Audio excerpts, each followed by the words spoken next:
Yeah, exactly. Yeah, we grew up playing, we were nerds, so All right. that's what we played growing up. Sure. All right, we got full house tonight, so we're gonna get going here at 6 o'clock on Monday, November 25th, 2024, and we're gonna start the City of Oak Park Heights Planning Commission meeting. We're gonna have the Pledge of Allegiance. Please rise.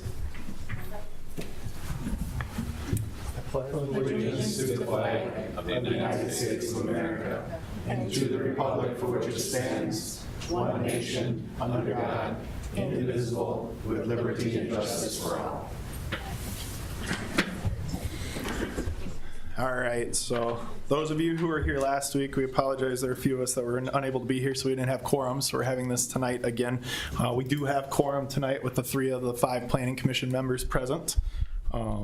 So you should see an agenda. There was an agenda posted. I think we can put it up on the TV screen too if anyone needs to review it. There's agendas over here There's also. agendas on the end too if And a anybody copy of doesn't the have an packet. agenda. So I would entertain a motion for the approval of the agenda tonight. So moved. Do I have a second? Second. Any additional discussion? Hearing none, all those in favor say aye. Aye. Aye. Motion is approved. There should be the minutes. I think they were distributed from the August 8th, 2024 Planning Commission meeting. We should have them in front of you, or they were distributed a week ago. I think there's a copy over there if anybody needs to review them. And Mr. Chair, we had a few corrections Okay. that we had made too. I make a motion with corrections. Second. I have a motion and a second. Is there any additional discussion? Hearing none, all those in favor, please signify by saying aye. Aye. The motion carries. The minutes are approved. Who wants to go first tonight? The department? Yeah.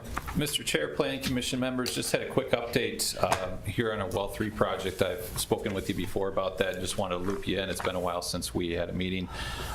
We're working on wrapping up the administration portion of it. Just recently secured a loan from the Public Facilities Authority.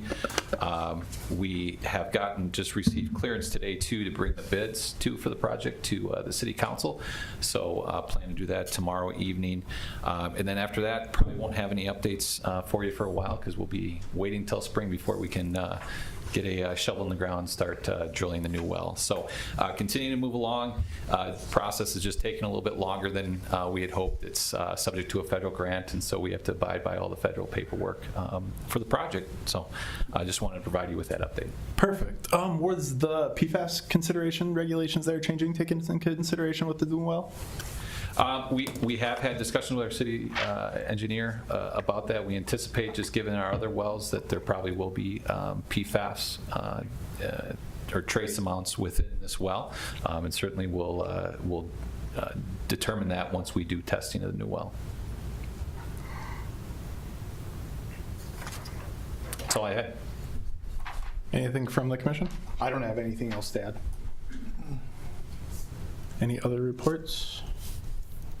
Hearing none, we'll move on to the next part of our agenda tonight. Okay, this is the opportunity for the public to address the commission with questions or comments on issues that are not part of the regular agenda. Please limit your comments to 3 minutes. So this is the opportunity to talk about items that are not on the agenda tonight. If you have any comments about the items on the agenda tonight, which we'll be talking about the Stillwater High School, the Stagecoach Trail building, and then the zoning 401 amendment. So if you have any comments not on the agenda, now's your opportunity to speak.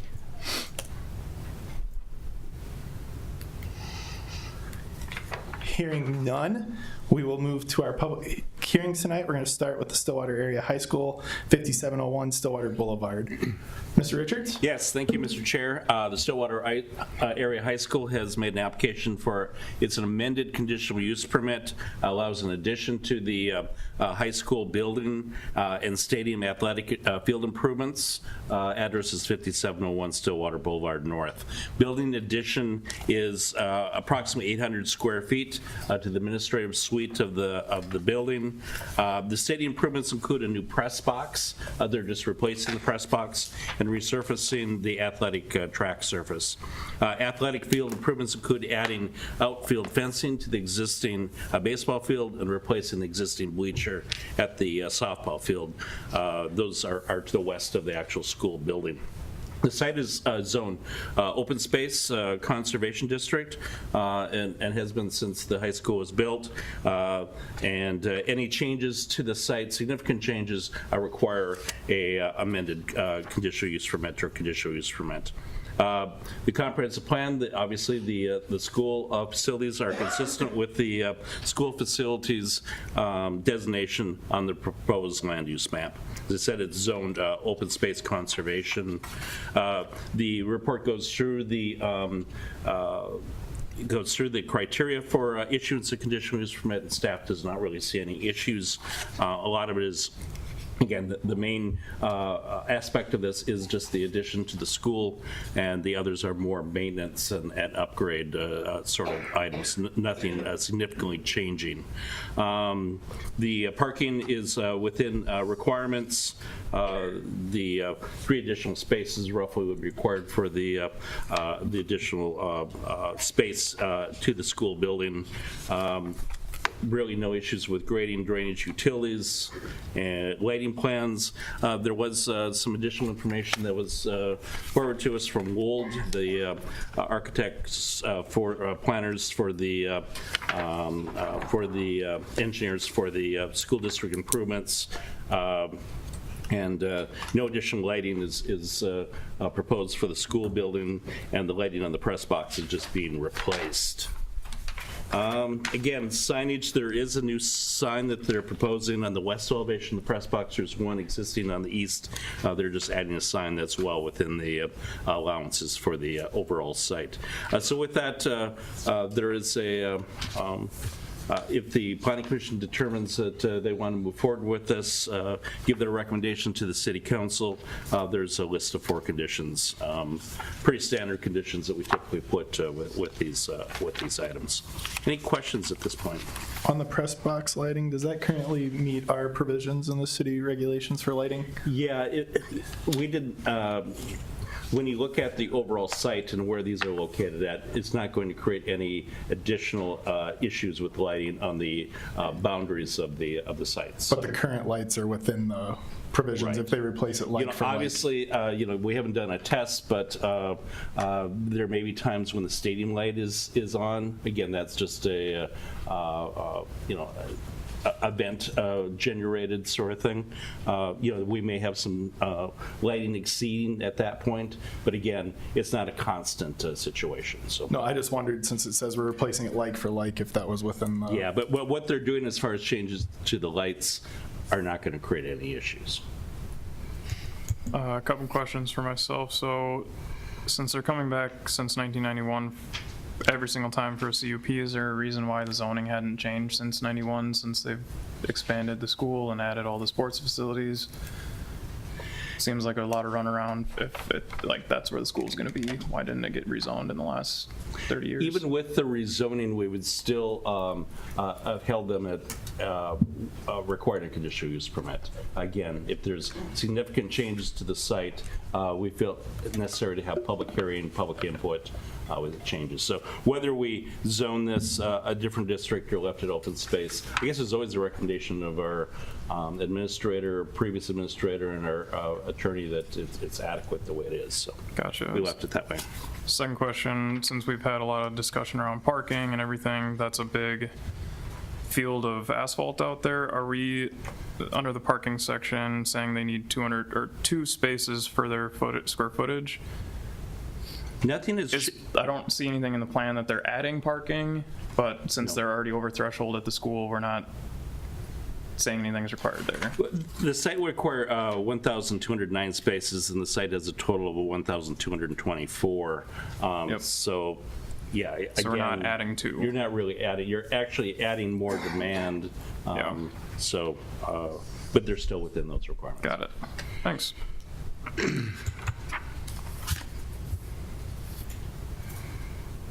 Good. Any more questions for Mr. Richards? All right. At 6:10, we will open the public hearing. If anyone in the crowd tonight has any comments or concerns, now is your opportunity to address the Planning Commission. Please come up to the microphone, state your name and address, and we'll go from there.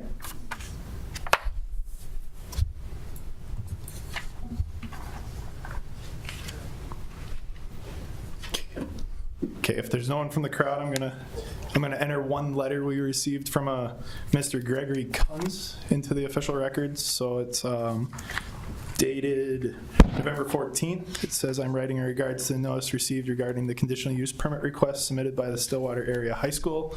He requests an addition to the school building and improvements to its stadium and athletic fields. It is impossible to comment on what they are requesting since no plans or details were submitted with their request.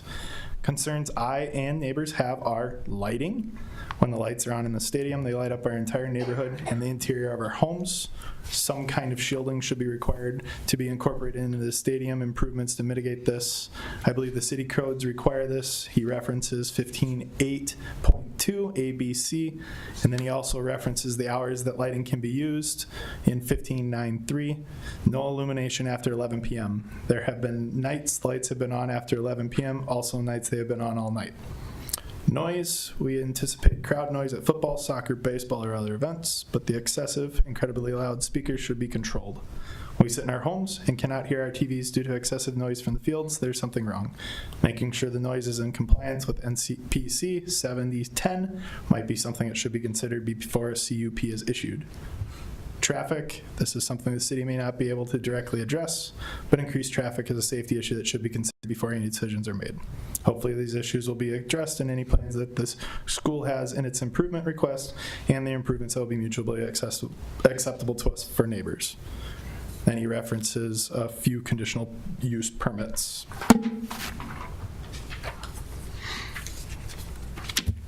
I make a motion to close the public hearing. I have a motion to close the public Second. hearing and a second at 6:12. Is there any additional discussion?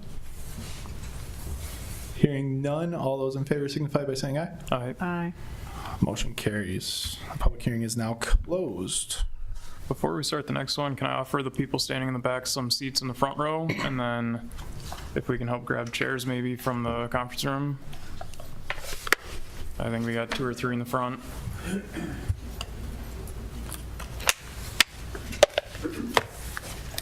I believe this section will be long. Well, we gotta finish this one still. We still have to make a recommendation on the high school. We just closed the public hearing. We haven't made an official recommendation yet. Next step, and then.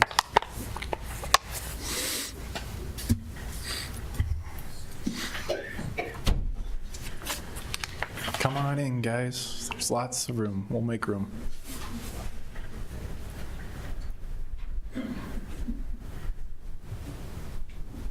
Got a few more here in the front. There's 3 chairs over here if you want to come on in.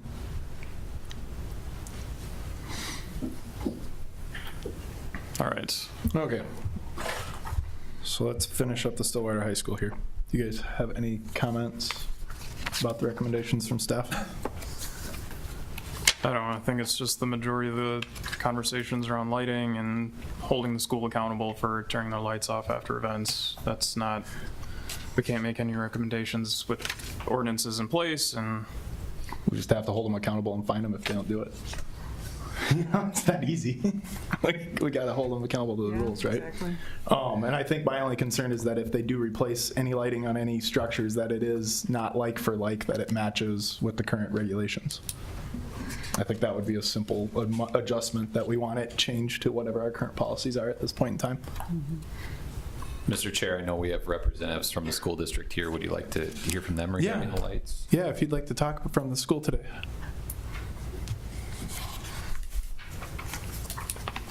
Mark Durham Rosen, Stillwater School District.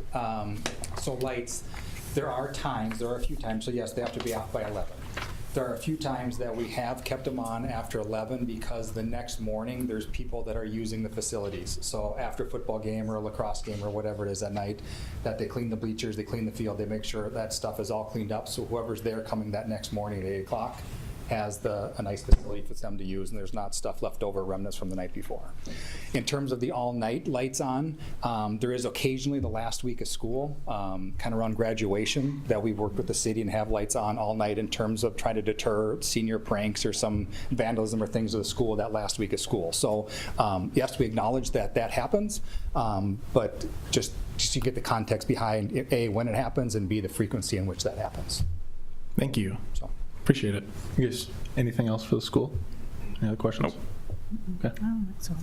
Awesome. Thank you. Yep. Yeah, I guess my only comment is make sure any lights replaced or any new lights are following the city's policies. Yeah, exactly. Because it's totally different than the old lighting, for sure. There's Yeah. a lot more light. The old lights throw a lot more light, so I don't know. I suppose they're different for a field, but Yeah. I mean, I think that would be my only recommendation or request. Right, and we do have, within the conditions, it does indicate that, all lighting, exact wording is here. Yeah, I think it's on comment. Any additional lighting proposed for the site should be in compliance. If you want to tweak that condition a little bit, we could. I just think any lights, instead of additional, any lights that are replaced need to match the rules. Yeah, now, if there were significant lighting changes proposed for the high school, obviously, we'd look closer at the photometric plans. And again, if stadium lighting is to be changed out, that's what we address. For a press box where they're changing the lighting back to essentially what's there, it's not really something that we are too concerned with. I propose we make a recommendation as written. second. I have a proposal and a second. Do you have any additional discussion? All those in favor signify by saying aye. Aye. Motion passes. All right. Do we want to skip ahead and do the zoning ordinance, or do we want to continue down to the capital holdings? I think we should do capital holdings. Capital holdings. All right, we'll do capital holdings. All right, so we're moving on to the second topic of our evening, the 5846 Stagecoach Trail North. Mr. Richards? Yes, thank you. JACC Capital Holdings has made application for a comprehensive plan amendment to change the land use classification. The land use classification right now is industrial use for that site, and they're proposing to take that to residential business transitional. Conditional use permits are also required for building height, for parking, and density bonus. There's also architectural design guidelines, site plan review as part of this. Development would be a 6-unit, 3-story condominium building, 5845 Stagecoach Trail North. Adjacent uses, adjacent to the subject site, it's open area to the north. Actually, the site itself is undeveloped, and the building that was there has been torn down for a number of years. Highway 95 to the east, Excel Energy Substation to the south, and single-family neighborhood to the west. As I said, the 2018 comprehensive land use map designated this area as industrial. It really reflected the previous use that was commercial on the site, and reflects really the Excel Energy Substation to the south of that. The property, though, is zoned residential business transitional, in that this property was identified for redevelopment with appropriate residential or a residential business use. We felt when the comprehensive plan was done and some rezonings were done, that was an appropriate transition again for the neighborhood to go to more of a residential use than an industrial use. The comprehensive plan was not changed at that time. The issues, conditional use permit, I mentioned building height. They're generally within the building height requirements, but there is some language. It does allow, the zoning ordinance does allow to go to 45 feet with an elevator penthouse, but that's anticipating that it goes no more than 5 feet above the, to the top of the top of the roof, and that'd be 14 feet above the roof of the building. So you've got an elevator penthouse that's 14 feet above. The allowances provide for 5 feet, but does require a conditional use permit for that. Roof of the building will allow for a patio area, and a portion of the surface will be a green roof is what is proposed. Density, they're within the density allowances also. The lot area is 15,246 square feet. 6 units would require 16,000 square feet, but there is some ability within the ordinance to provide for density bonuses, and those are provided for, but a conditional use permit is just to, is provided in the ordinance to review that. The parking requires at least 1 parking space per unit, so 6 spaces required, but the plans indicate 13 covered parking stalls. Setbacks, they're within all the setback requirements. They're within all the minimum floor areas. Proposed street access, obviously off of Stagecoach Trail North. Tree preservation, landscape, and city arborist has reviewed that and has provided comments related to trees. Most of the site has been cleared, or where the development the building is going is already cleared. City engineer has reviewed the grade and drainage, utilities. There is some minimal use of lighting with bollards and with decorative light fixtures. The ordinance does allow for decorative light fixtures for the building, and that is what they're proposing. Very low intensity lighting, similar to what you would see for a residential development. No signage has been proposed, just the street sign, the street address sign. Mechanical equipment would need to be screened. Trash recycling would be within the building. As I mentioned, architectural design guidelines, site plan needs to be reviewed, and we've reviewed that. It's not the commercial design guidelines that we obviously review multiple family, but we review them under the provisions for multiple family construction. So with that, there is a at the end of the planning report, if the planning commission is so inclined to move this forward to the planning commission with approval, there's a list of conditions for your consideration. Again, generally the same sort of things that we require fire chief and police chief sign off on it, and landscape, utility plans, etc., lighting, mechanical equipment, all being addressed. Well, they're all addressed in the plans, but to assure that once it's built that they meet all the requirements of the zoning ordinance. So with that, any questions at this point? Jacob has the pictures of the elevations at least on the screen. Maybe if you want to go back to the site plan too, Jacob. It's pretty straightforward. You see the access off of Stagecoach Trail. That entrance is not quite, but lines up with 58th Street, but fairly close to 58th Street. You'll pull in, there's some parking spaces that you pull in directly, or you pull into the site and then underneath the building. Well, all the parking spaces are underneath the building, but you can see the parking there too. So the building sits, pretty much right in the center of the site. So Scott, on Exhibit 2, on that picture where the blue line is that where the building would be? It would all that would fit into that area? So which is it labeled? On Exhibit 2. Yeah, it's a picture of the like a map from Aerial above. map of, The aerial map, Jacob, if you see it.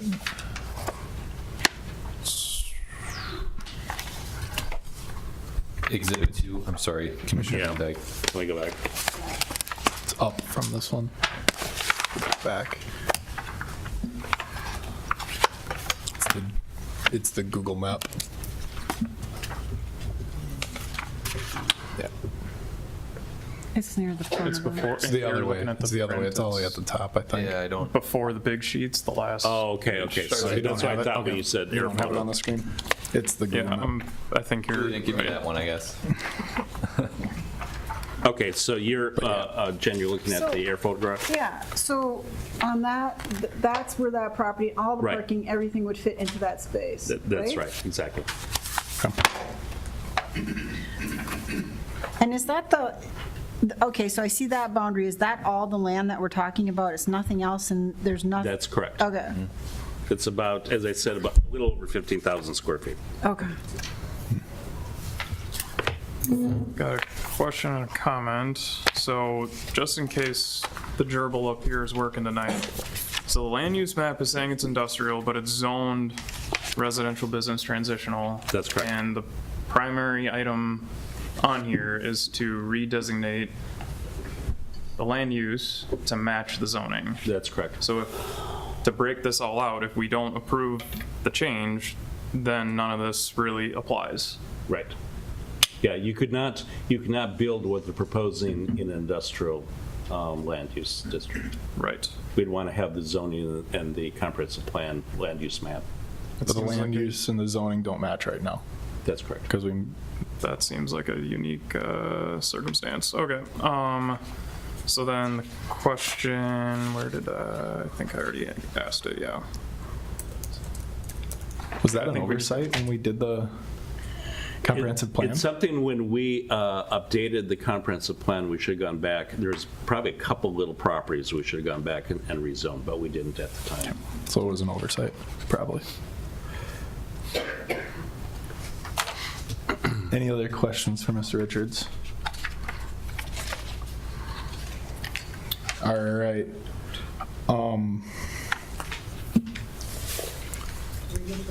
Would anyone from the public like to address this project? Please approach the mic, say your name Mr. and Chair, address. can you open the public hearing first? Oh, yep, I gotta open the public hearing first, sorry, thank you. That's why I'm here. Do I have a motion to open the public hearing? I make a motion, we open the public hearing. Have a motion. Second, we will open, all those in favor say aye. Aye. And the motion, the public hearing's open at 6:26. I will ask the public to address first, and then the applicant to address last, to address any questions. Is that okay? Okay. Please state your name and address, My please. name is Jody Kukkonen. I live on 5698 Stagecoach Trail.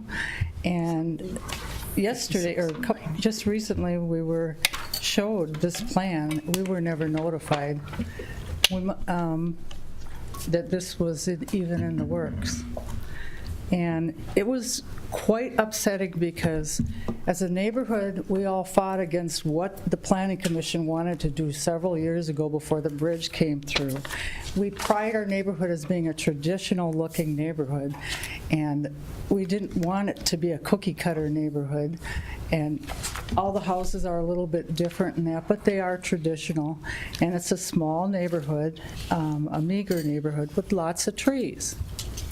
And when this came up, the property was never zoned residential as far as I knew, but some corporation came in and apparently bought it that has holdings probably overseas that will be sending money from rent overseas that isn't even staying in this country. It's disturbing. It's like, why isn't this offered as a residential property to people from this country, you know? And so I think there might be a fight over this. You might get some action. I don't think any of my neighbors want it.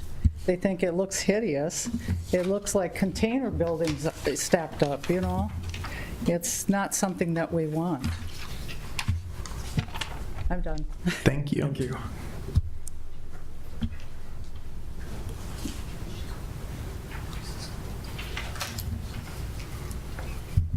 Carissa Stimfel, 5856 Stagecoach Trail North.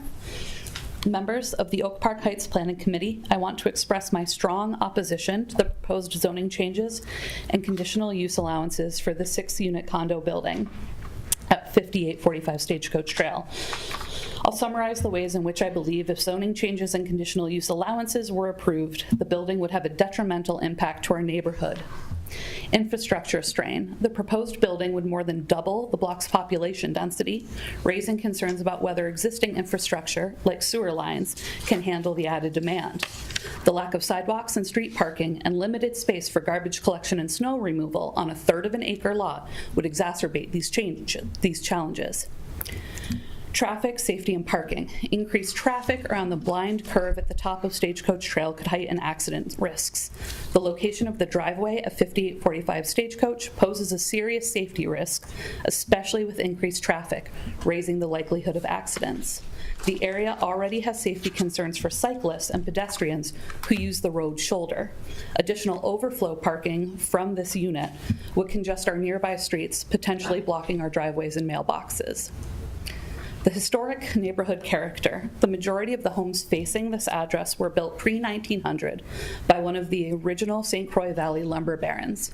I am proud to live in and maintain the legacy of a historic home full of period charm.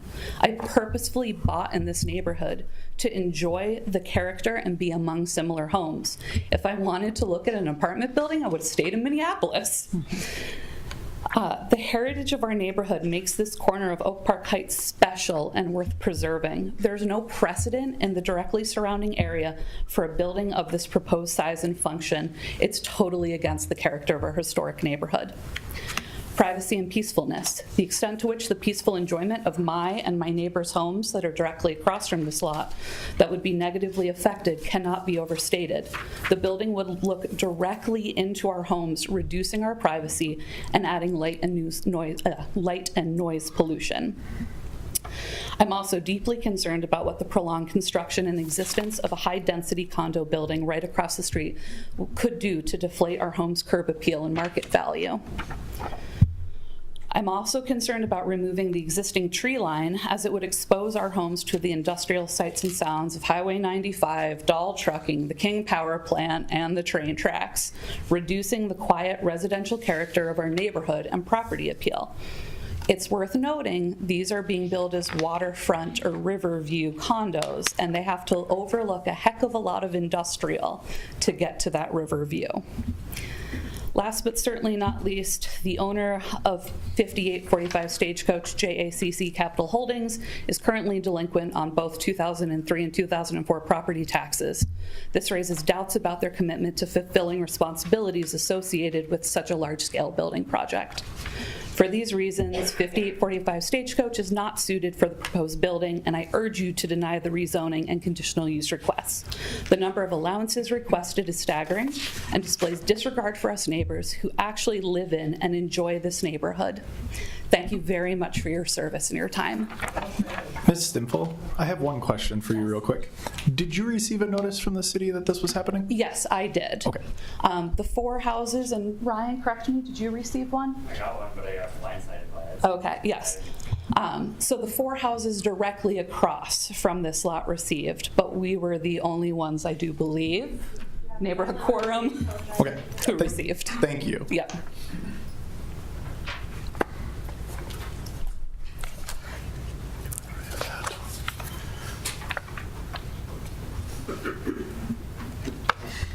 Tom Thietz, 5655 Peller Avenue North. We were old neighbors, or old residents of Oak Park Heights. We used to live on Penrose Avenue.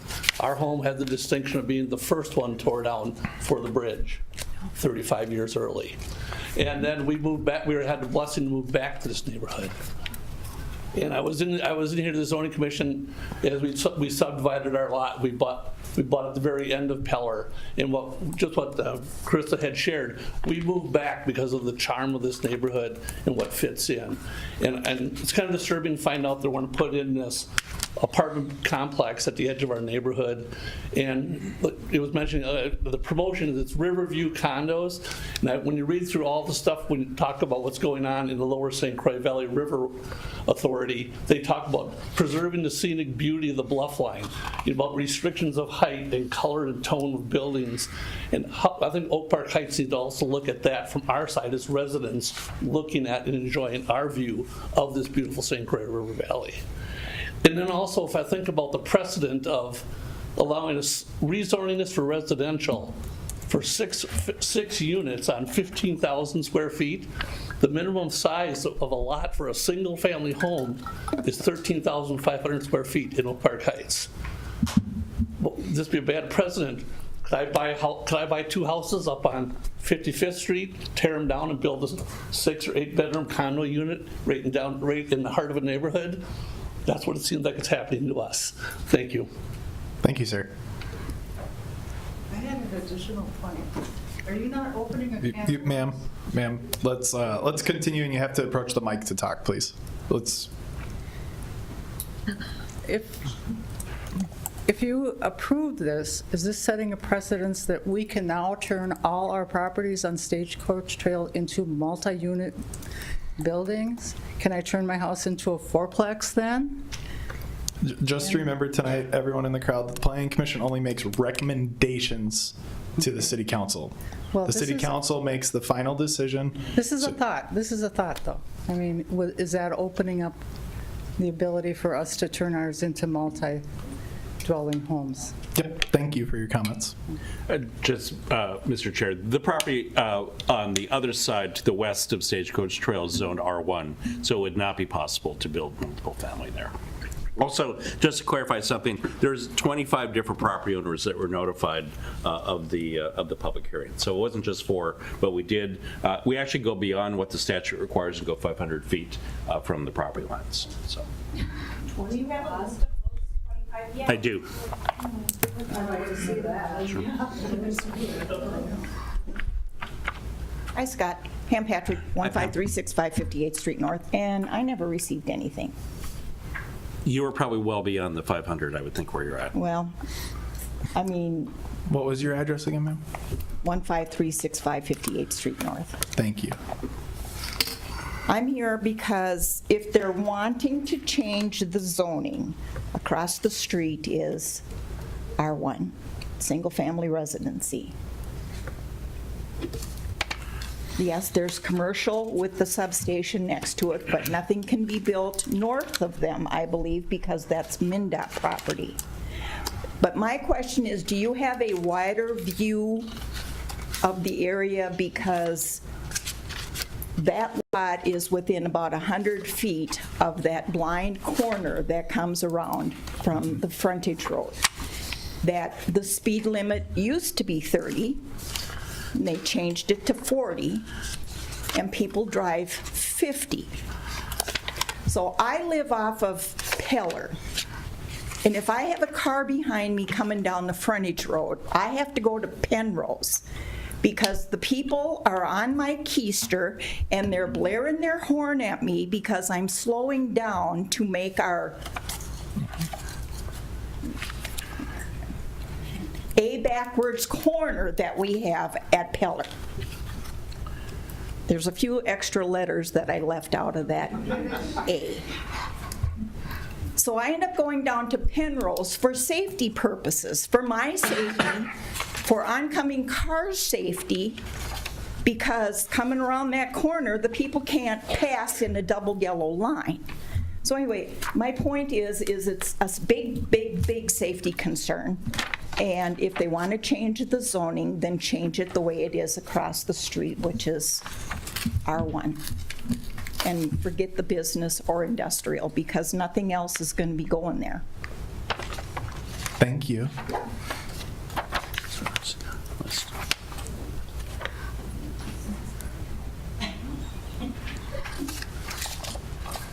Who's next? My name is Christina Yorzek. I live at 15403 58th Street North. My husband and I moved into this neighborhood in 2008. We bought a beautiful home because of the scenic value and the closeness to the city. My biggest concern is the scenic route, as well as the scenic ways, and what this would do to individuals who are just trying to enjoy the scenic route of the river. I also have huge concerns about parking. With 6, I already know that 58th Street is when it becomes a parking, it's behind our driveway, and it's not very easy to get in and out. So I have huge concerns about that. I especially am concerned about what Pam had noted on the speeding and then the traffic. I have 2 teenagers that are going to soon to be driving, and I'm scared of their safety and more traffic being on Stagecoach in general. As my friend over here, Carissa, had noted, I would say that I second everything she has said. I have concerns for their homes, their values, and also ours. We can see currently the scenic valley from our top bedroom and our deck. So I wanted to come and address that. I'm very anxious when I talk publicly, as you can tell, but I wanted to make sure that I was a voice of the neighbor and making sure that we're addressing the things and concerns that we have about this. Thank you. Yeah. Did you receive a letter? Sorry, was that? Did you receive a letter from the city? I did not. Okay, thank My you. husband and I received it from the kind woman back here who notified us, and we were blessed. We were actually blessed because we got the letter from her late, and her and I did some walking and created a crowd here today so that there was more visibility of the community that we live in and the scenic and then the charm. Everybody mentions the charm. This is the charm of our neighborhood. Thank you.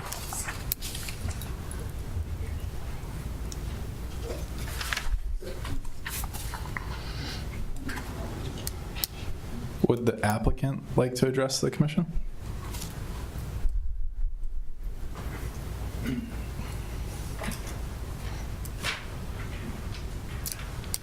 My name's CJ Randazzo. I'm the CEO of Jack Capital.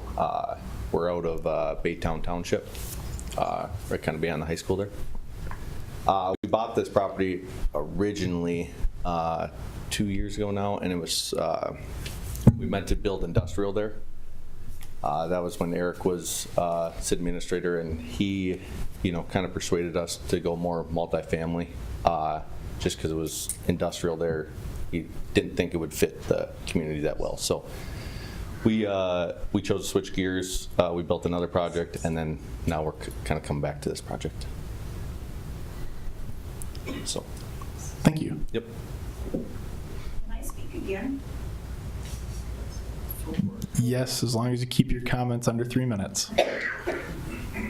Well, I remembered something that I forgot at the time.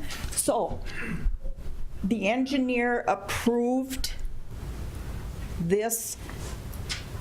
When I was a kid, there used to be a service station there. I don't remember, did they serve gasoline there? Okay, because I was concerned. Chavez is now. Well, I was concerned that there might still be a gas tank down in the ground, but. I don't. I know they didn't service, but I don't remember pumping gas. So anyway, it's just something else to think about that.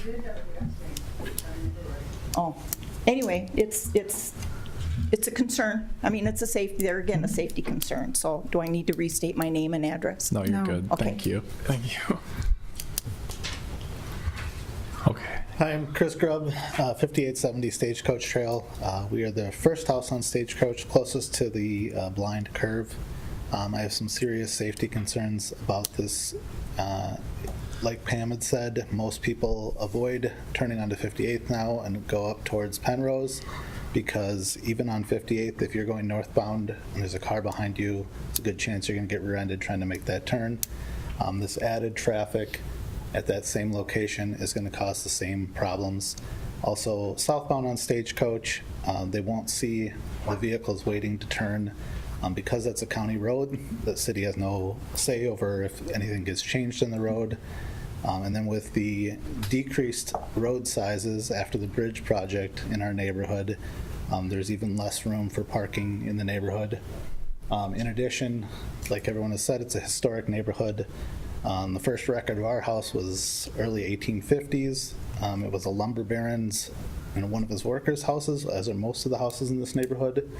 And adding this extremely modern structure would not help the neighborhood at all. It would devalue everything. It's also being billed as the high-end condos. I have serious doubts that it will stay high-end condos. When your view to the east is over Daltech in an industrial area, your view to the south is over a power plant, and then you're looking straight into the neighborhood on the west and a small tree line on the north. I doubt that most people are going to want to buy high-end condos. I don't know what the price point that they're looking at for these, but I doubt anyone's going to want to buy these with a view of industrial, and straight into somebody's house. So I have concerns that if this building is built, it may be built as high-end condos, but after a few years I have serious concerns that it would not be high-end condos anymore and would possibly fall to Section 8 or something along those lines. Also, this area is set, we've been in our house since 2003. The neighborhood's endured a lot of construction And there's no room for construction equipment on Stagecoach when they go to build this. There's no, because of the elevation changes, there's no room for anywhere for them to put industrial equipment or anything, which means that they're going to be in our neighborhood while they're working on this building. So I hope you guys will not consider this plan. Thank you. Okay, let's keep our comments to singular comments per person, okay? I would just like to submit a neighborhood petition in opposition of this to the council. Okay, thank you.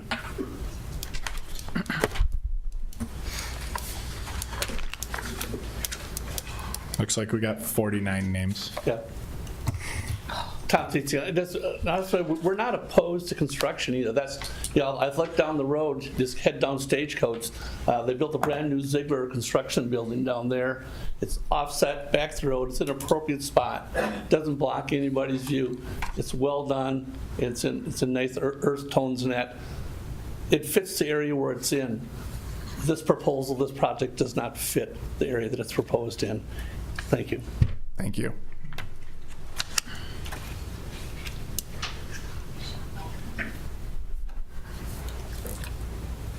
My name's Kelly Kongsgaard. I'm at 5732 Peller Avenue North. And I just heard about this proposal on Friday through a letter from a neighbor. I had not received a letter from the city, and just noted with at least 3 people just sitting around me, my neighbors, they had not received anything. So it appears that many of the people in that little neighborhood that this new zoning law and new construction would affect were not notified by the city. I'm guessing that there are more, but I've been looking up the addresses as we talk, and yeah. They're not in our neighborhood. So anyway, I just wanted to second that I really am for, I mean, I am also standing with my neighbors in all of the reasons given tonight. Also just want to note that all of the wildlife in this neighborhood, along with the historical well-being of this neighborhood, is at stake. I've lived in the neighborhood for over 15 years.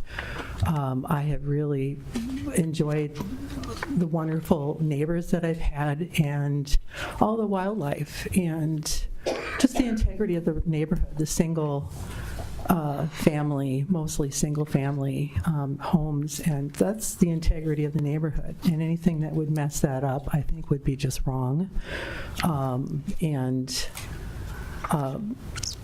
I also believe that this zoning law would just allow for more degradation and, just further ill product, coming in the future. And I just think it's wrong I'm opposing it. I just wanted to make that plain and wanted to make the point of, the whole historical integrity of this neighborhood and the quaint nature of it. And this condo doesn't fit in with it, and it would obstruct. And I do believe it would harm things for, harm the neighborhood in further years to come. It would allow for more building havoc that doesn't belong and would wreck the structure, So that's all I wanted to say. Thank you very much. Sure. All right. Oh. Hi. My name is Brenda Paulson. I live at 5718 Stagecoach Trail. My husband would have liked to have been here, but he's at work. We did not receive a notice either. I agree with everything that my neighbors have said, and I moved here from Minneapolis because I really wanted to live out semi-rural again. I was thrilled to find an old house. I love old houses. I love the character of neighborhoods that have old houses in them, and that's why people live here. That's the character of our neighborhood. I mean, we have all different ages of houses here, but they all have character, and we want to keep that. So. Thank you. Yep.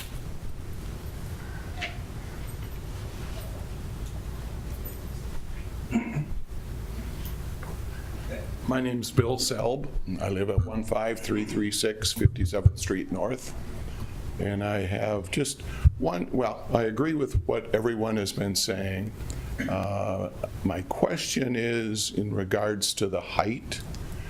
The city code, if I'm correct, it's 35 feet. And they're proposing 40 feet, which I think they're asking for a conditional use permit. But a height restriction or a change in that, is that not requiring a variance, not a conditional use permit? Because it is not a use, it's a restriction. If you like me to Mr. answer that. Richards, could you Yeah, it's respond to the height of the building is within the 35 feet. It's the elevator penthouse that extends above that. And the elevator penthouses can go to 45 feet. But this particular one requires a conditional use permit just because the measurement from the top of that roof to the top of the 45 feet is more. So this particular ordinance allows for such things as a conditional use permit and not a variance. Okay. Very good. Thank you. Thank you.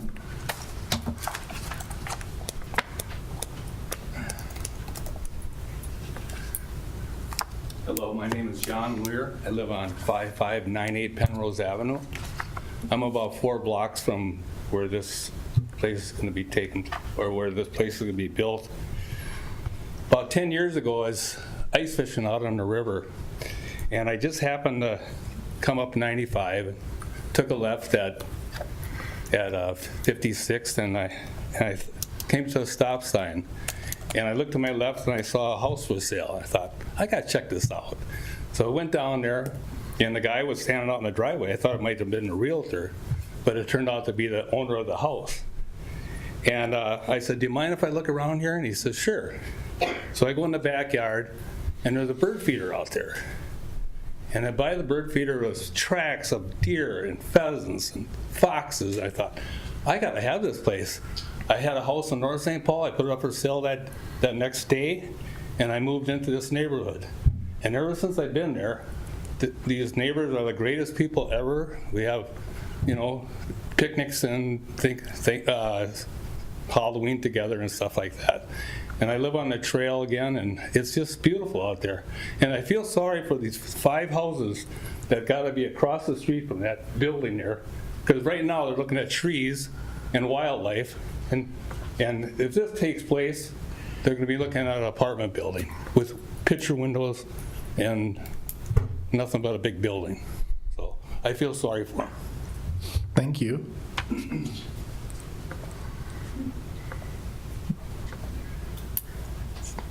Ryan Volz, I live at 1547 158th Street North, so I'm kitty corner across the street from Stagecoach. I'm on the southwest corner. And frankly, this thing's gonna be an eyesore.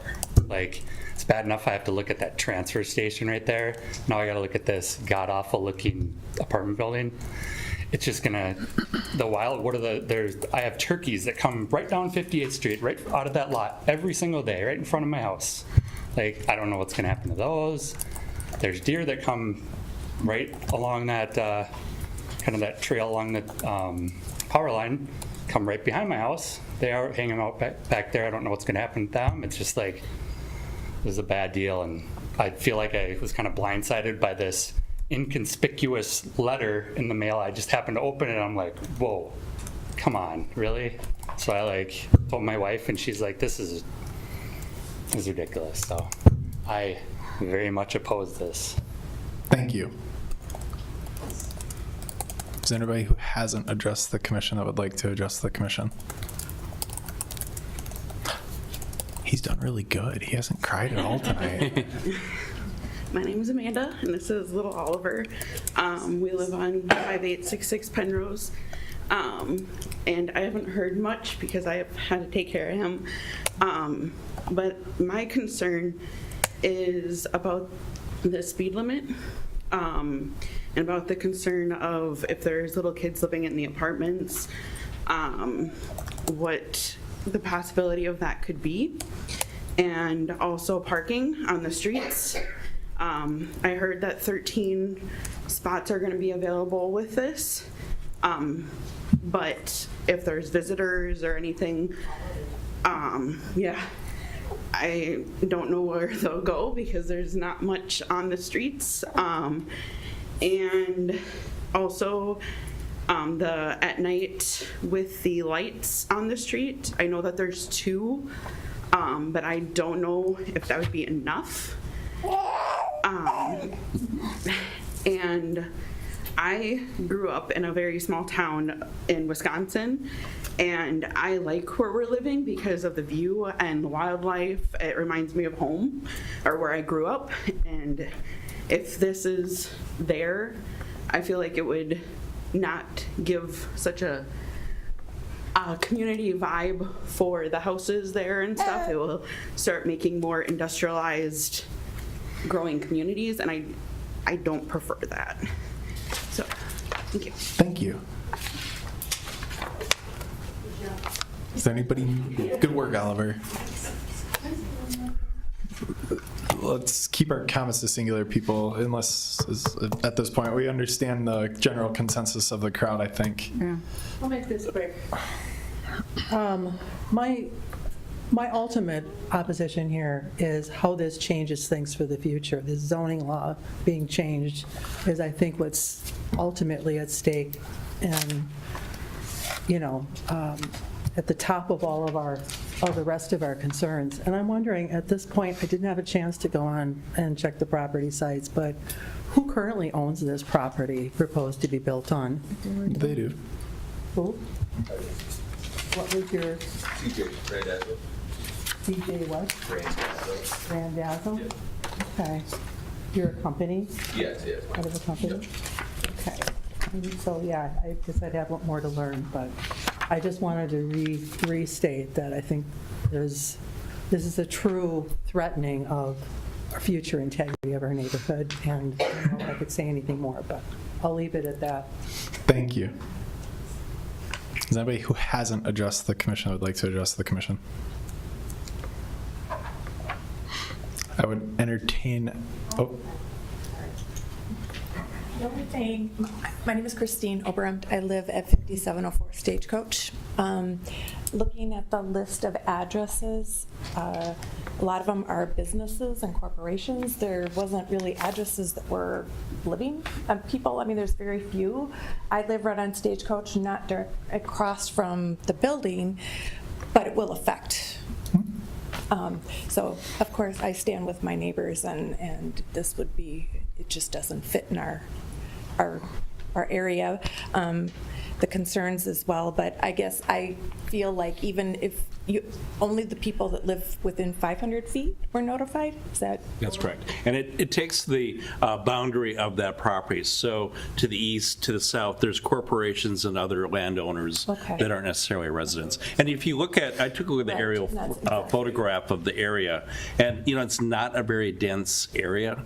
So the 500 feet ends pretty fast. I mean, again, we're going over and above what the Minnesota statutes requires. But yeah, I mean, we could have notified the entire neighborhood. Maybe we should have gone further in this particular case. Absolutely. But we did meet all the zoning ordinance and statutory requirements for that. Because had my neighbor not came around, I would have known nothing about this had the majority of our neighbors. And I feel like that was kind of very, kind of felt deceiving and kind of sneaky in my eyes. But again, I oppose as well. So Thank you.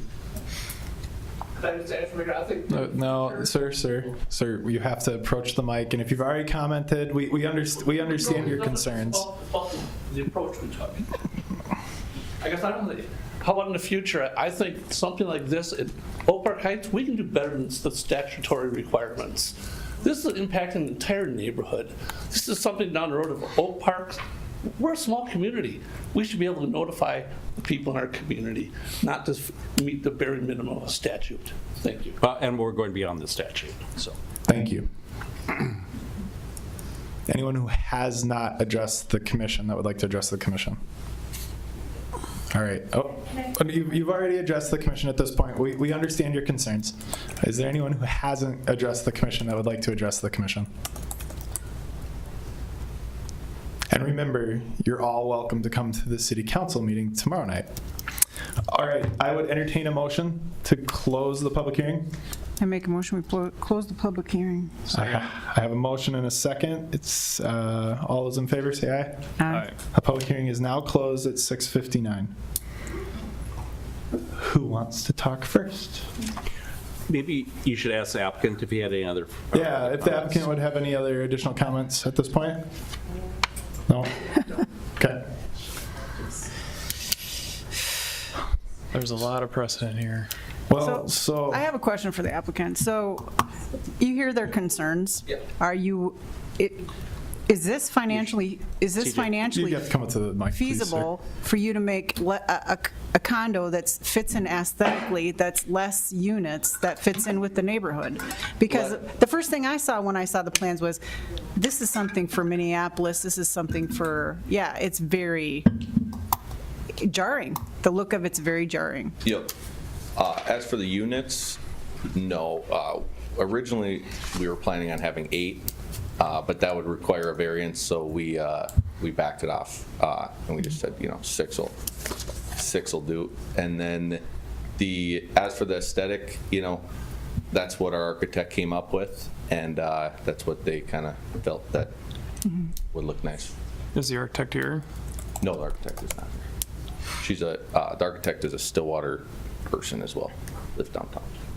So with these condos, is it going to be something where these condos have to be, the owners have to be, there's no rentals, they have to own the units? Yep. Okay. Right.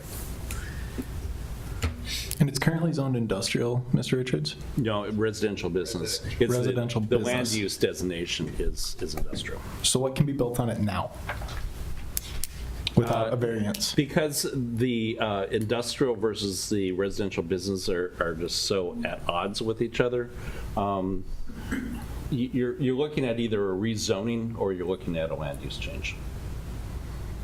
I mean, the only thing that's there now is a nasty old ugly lot. That's, I mean. So to go back to when we bought it, we originally bought it because it was, the realtor we bought it from said it was industrial.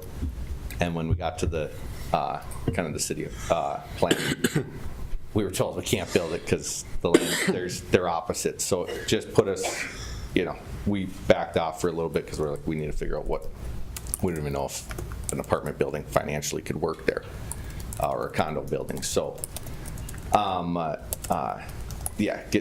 it's just an odd.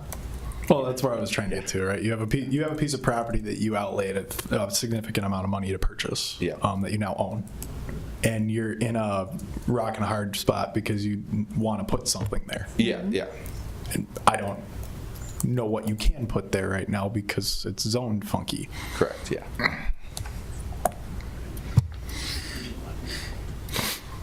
Any other questions for the applicant? Thank you. No, the public hearing is closed, sir. Sorry. At this point, the public hearing is closed. I apologize. Yep. Nope. So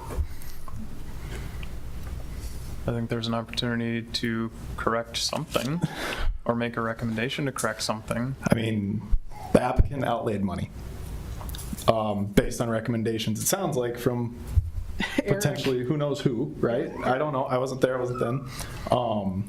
For a piece of property that in its current state is unbuildable without some change. We've heard from, I got 48 signatures, 49, that we want something that meets the aesthetics of the neighborhood. I think that was, we got that very clearly tonight, that you want something that's aesthetically pleasing to the neighborhood.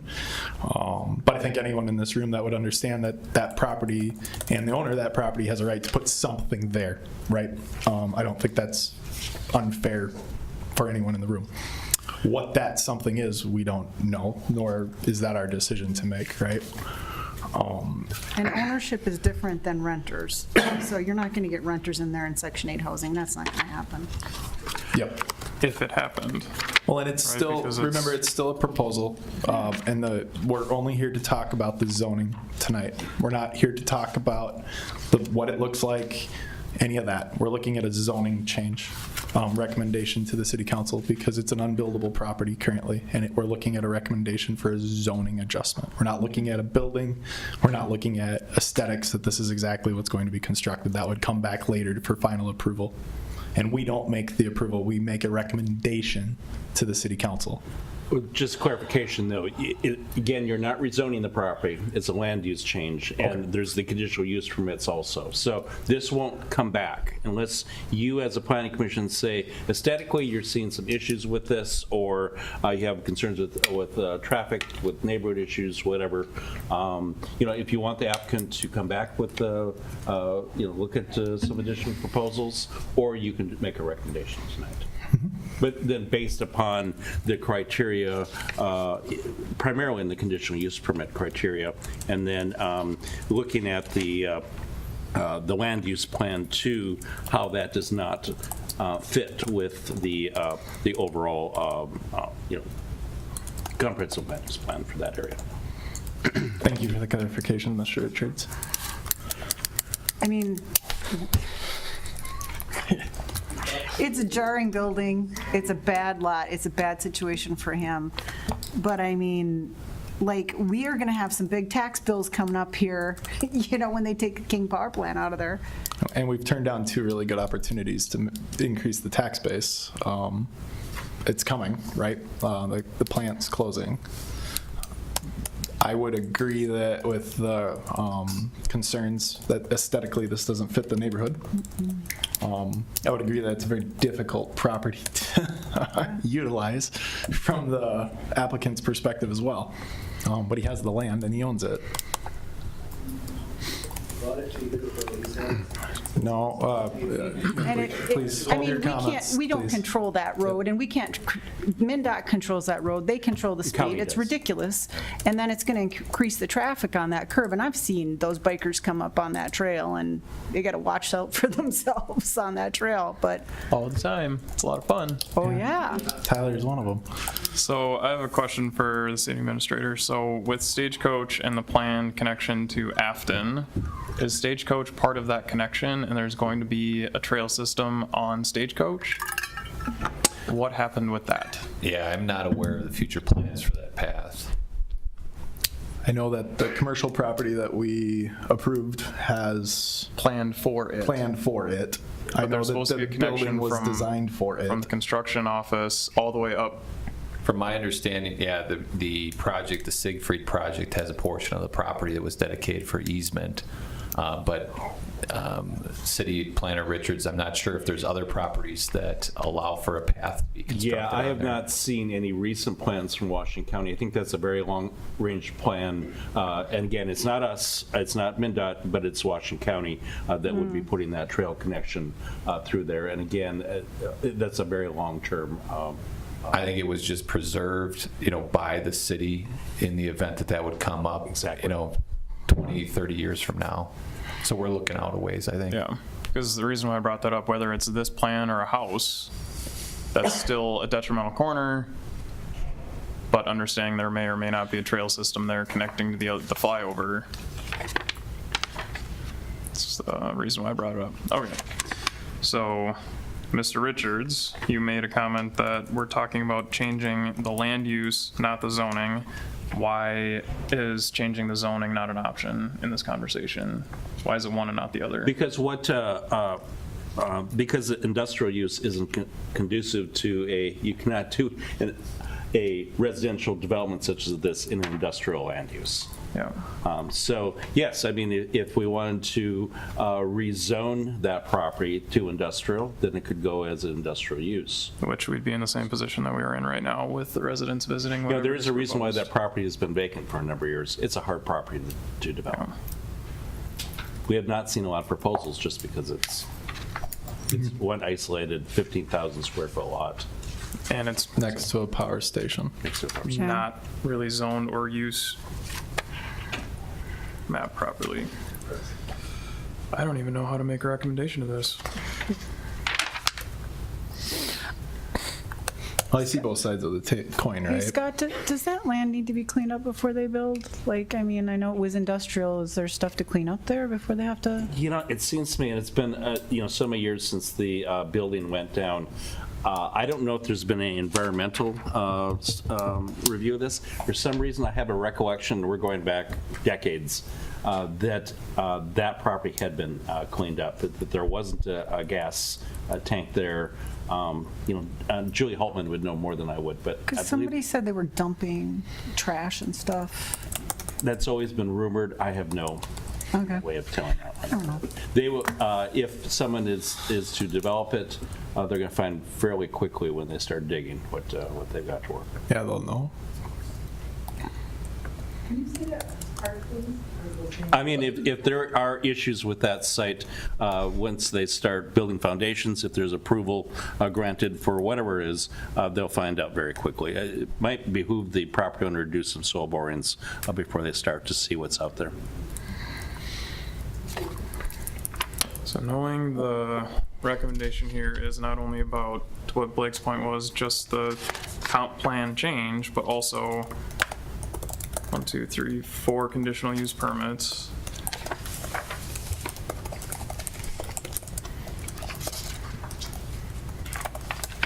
I would tend to agree that it's not the right use of the land, but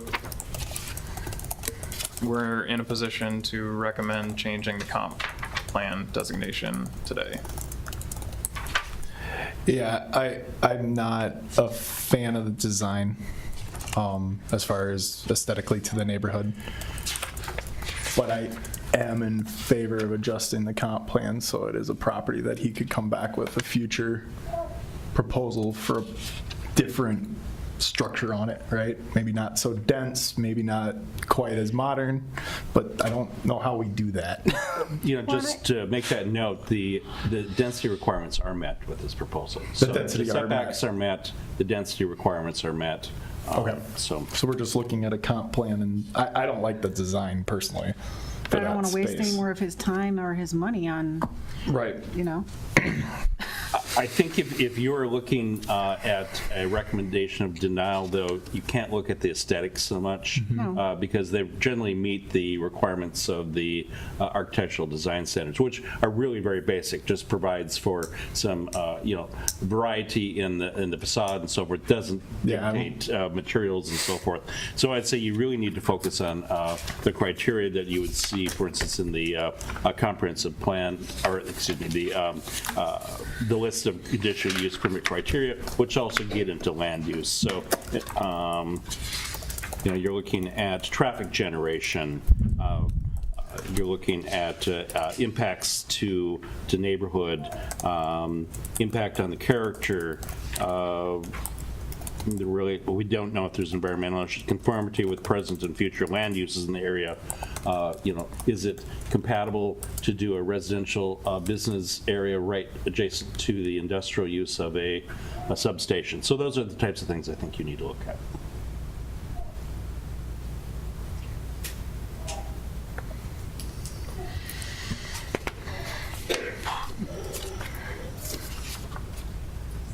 Multiple family structures.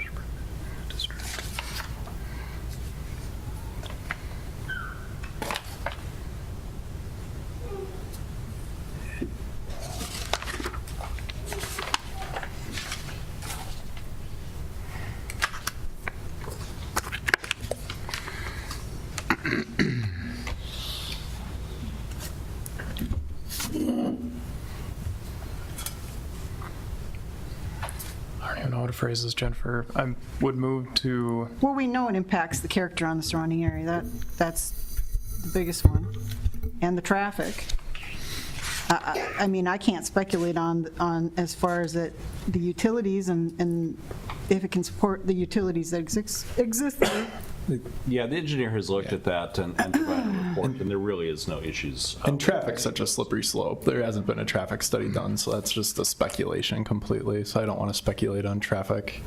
Okay. But I would agree with you that it aesthetically doesn't meet the areas. But aesthetically, it's sitting there and gathering trash too, so pick your poison. I mean, seriously. With the applicant, I think it's a blight.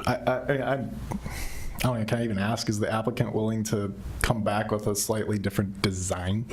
But we can't talk about that because that's not what we're talking about today. Really, it's the options of approving as written, denying as written, and somehow a blend of denying but also fixing the comp plan. Because right now you can't do anything with the land anyway. But the comp plan has to match, and which way are we gonna swing it? So that's how I'm trying to formulate is really a... How do you fix the comp plan? How do you fix phrase the that? comp plan? And like you said, he's already meeting all of the ordinance requirements, but he can't build there without the comp plan change. So it's like... You could, for instance, change the land use plan, but because of the conditional use permits, recommend denial of this particular project based on the CUPs. I would entertain a motion. I make a motion to deny the plan as proposed. A second. Deny the recommendation. Or Before you vote, again, I think we should make it clear for the record and for the city council, what specifically do you feel are the issues? And again, looking at those comprehensive or conditional use permit criteria, number 2, you may want to focus on the conformity with present and future land uses in the area. Is that compatible? Whether the use will tend to or actually depreciate the area which is proposed, impact on the character of the surrounding area, and demonstrate a need for such use. I guess that's what I would, as part of your motion, I would say those are the concerns that you may have. If traffic generation, again, we don't have a full traffic study of this. A 6-unit condo building is going to generate about 60 trips per day. Yeah, which is not significant. Which is insignificant to a road of Stagecoach's capacity. It's a county road, probably not significant to the overall capacity. So as we build, a recommendation to the city council, and then in turn, what I would say, because we're just have the one day tomorrow where the council will look at it, they may want to have the attorney have us draft a resolution of denial, if that's how they feel after their discussion. Or they may say, planning commission, we agree with this recommendation or with this proposal and go forward. And they just go forward without us. They may Yeah. go forward just with. I like that with idea. this, So it's got the conformity with present and future land uses in the area.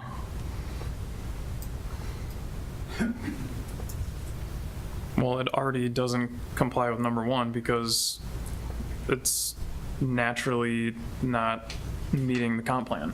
Right, but again, those are just specifically conditional use permit criteria. And also, we would build in, we'd have to take a closer look at the comprehensive plan. It seems to me, if you look at the business transitional uses and the top of page 3 of the report, the purpose of this land use designation, that is the residential business transitional, is to provide for an orderly transition to residential uses adjacent to commercial development nodes. It allows for intermixing of townhouse, medium, and high-density residential, senior housing, and commercial uses. So again, that's why it seemed to make sense to go to that residential business transitional. Going to single family, has been suggested a few times this evening, may not be appropriate, but that's why staff felt that going to residential business transitional land use classification was more appropriate. Which I would agree with, Yeah. to get it out of industrial. To get it Because out of nobody's going to put anything industrial there, especially when it's zoned in a way that wouldn't allow that to happen. So the outcome of today is the recommendation to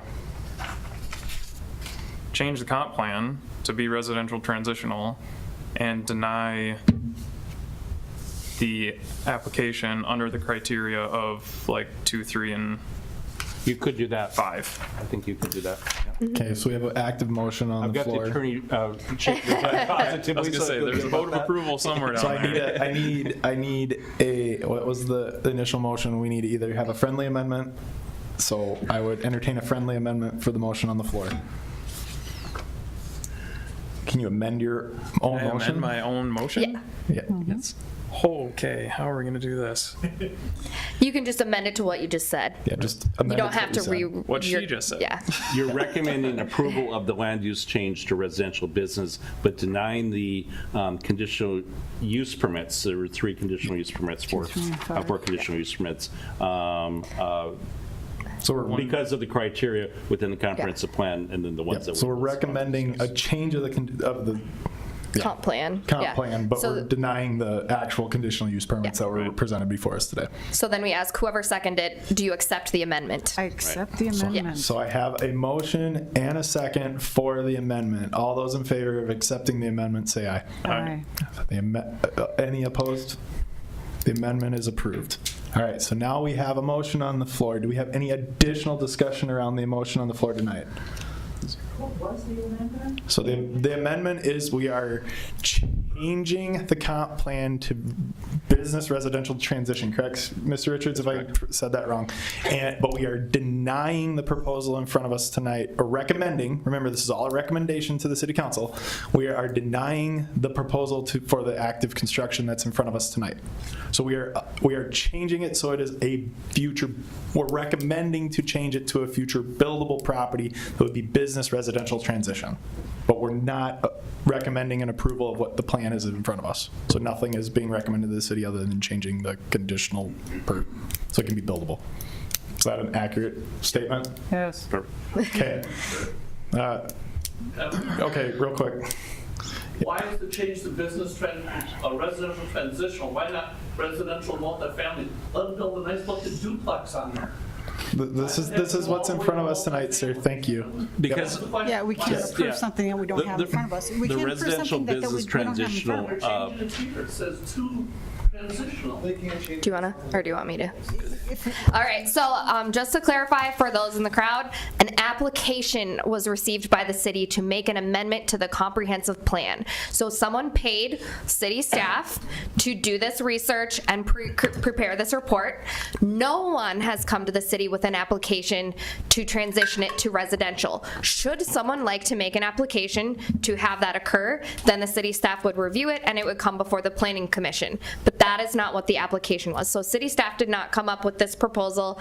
The applicant specifically requested this, which is consistent with the zoning, and that is why that is what the discussion is tonight. It's very narrow and it's very tailored so that the particular application, so that city staff aren't just doing work for anyone under the sun for free. It's a specific application for a specific project. Thank you. We're not approving anything. It is going before the city council, at the city council meeting tomorrow, for their recommendations and approval or denial. So we have an active motion on the floor. Do we have any other additional comments? Hearing none, I would entertain a vote. All those in favor say aye. Aye. Aye. All those opposed, same sign. The motion carries. Now, this will go before the city council tomorrow night at 6 p.m., I believe, correct? Yes, correct. So we have a short turnaround. The city council may choose to have a discussion, talk about it tomorrow night, or the city council may choose to postpone it to a future date, looking for legal counsel. So I would highly recommend anyone that would like to come tomorrow night, same place, same time.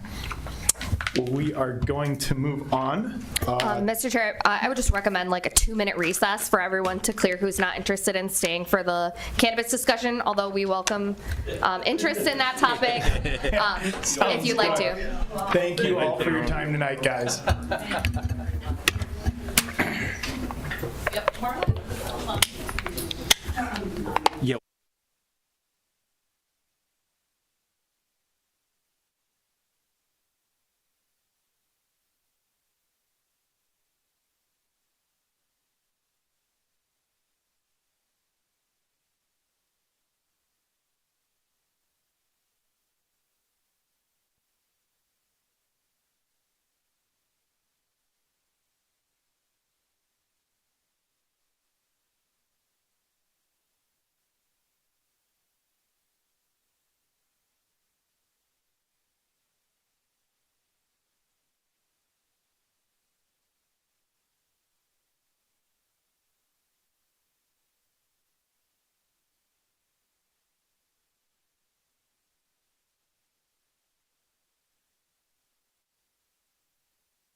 Move on to our next agenda item of the evening.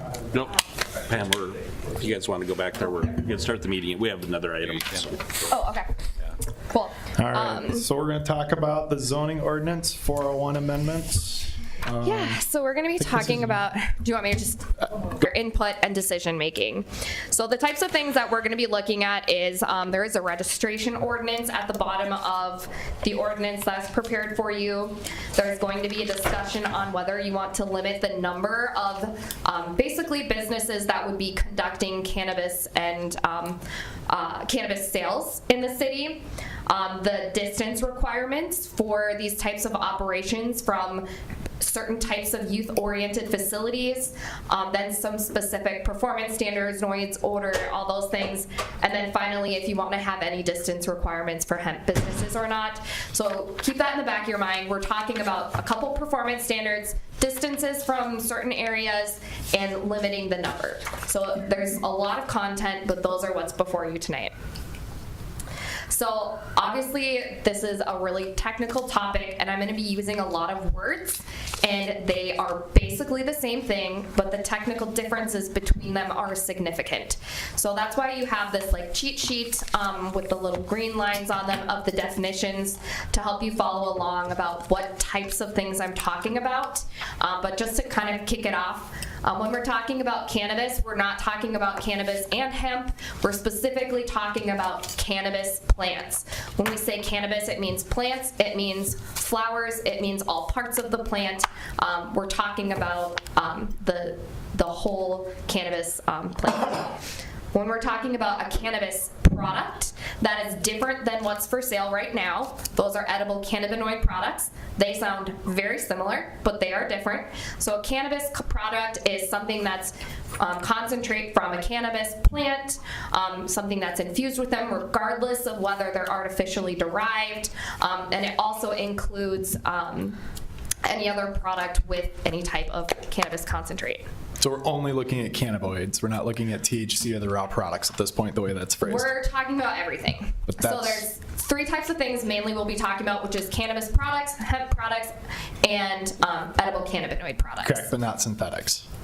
So there are synthetics are included in the definition of cannabis product, but they're not included in the definition of edible cannabinoid product. Okay. So I do know what you're talking about. Unfortunately, I know this high level stuff at this point.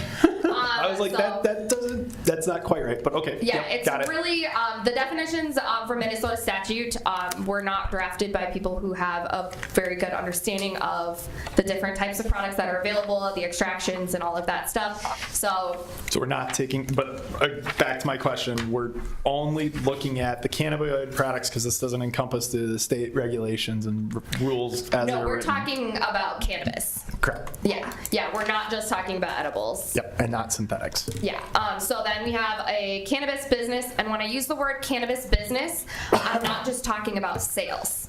So there's cannabis retail, but when I say cannabis business, I'm talking about everything. Testing facilities, events, manufacturing, cultivation, everything. So cannabis business means everything. Then we have these things called edible cannabinoid products. That's what's legal right now. And those are different than a lower potency hemp edible. So edible cannabinoid products are being sold in your city. There's a licensing scheme about them. And the best way to describe them that I've been using is that we have the whole, not all rectangles are squares, but all squares are rectangles. So all edible cannabinoid products are lower potency hemp edibles, but not all lower potency hemp edibles are edible cannabinoid products. So the edible cannabinoid products are the squares, and the lower potency hemp edibles are the rectangles. So the squares are legal right now, but we're gonna open it up to all rectangles pretty soon. So we're not talking about edible cannabinoid products. We're primarily talking about the rectangles and when it opens up once OCM gets everything together. And that still starts when? We don't know. Okay. Yep, so that's why we have a moratorium right now, is because it's an unknown and we want to get this set before whenever that happens. Then again, hemp business, I'm talking about manufacturing and retail, not just retail. And just because this comes up as a question, in case anyone in your city is doing anything related to it, this has nothing to do with hemp licensing under the Department of Agriculture. Sometimes this comes up, so we're not touching anything that's currently happening. This is new stuff that we're talking about. And then when we're talking about a hemp plant, this is the state definition of hemp. Again, pretty limited considering what the technical differences are, but hemp is, if you're curious, really just the same thing, but a lot less THC out of the plant.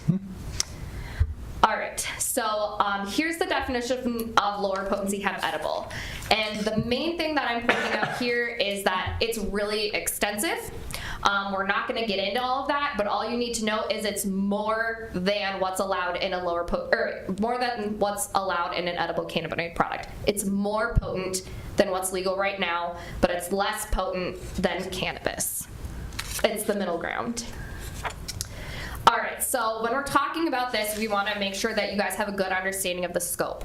There's a limit right now on the number of these businesses that will be coming out in the state. So until 2026, this is the limit on the number of cultivator licenses, manufacturing licenses, retail licenses, and mezzo business licenses.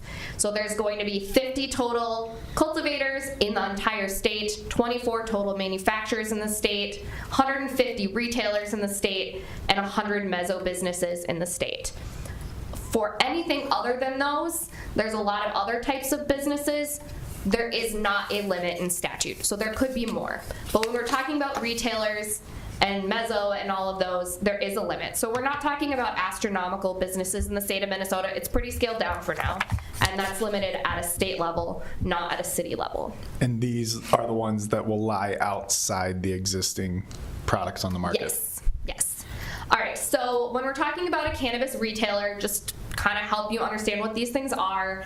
They're selling directly to consumers. They're not selling to manufacturers or other businesses, but they are selling everything from plants to the edible cannabinoid products that are for sale right now. They're selling everything.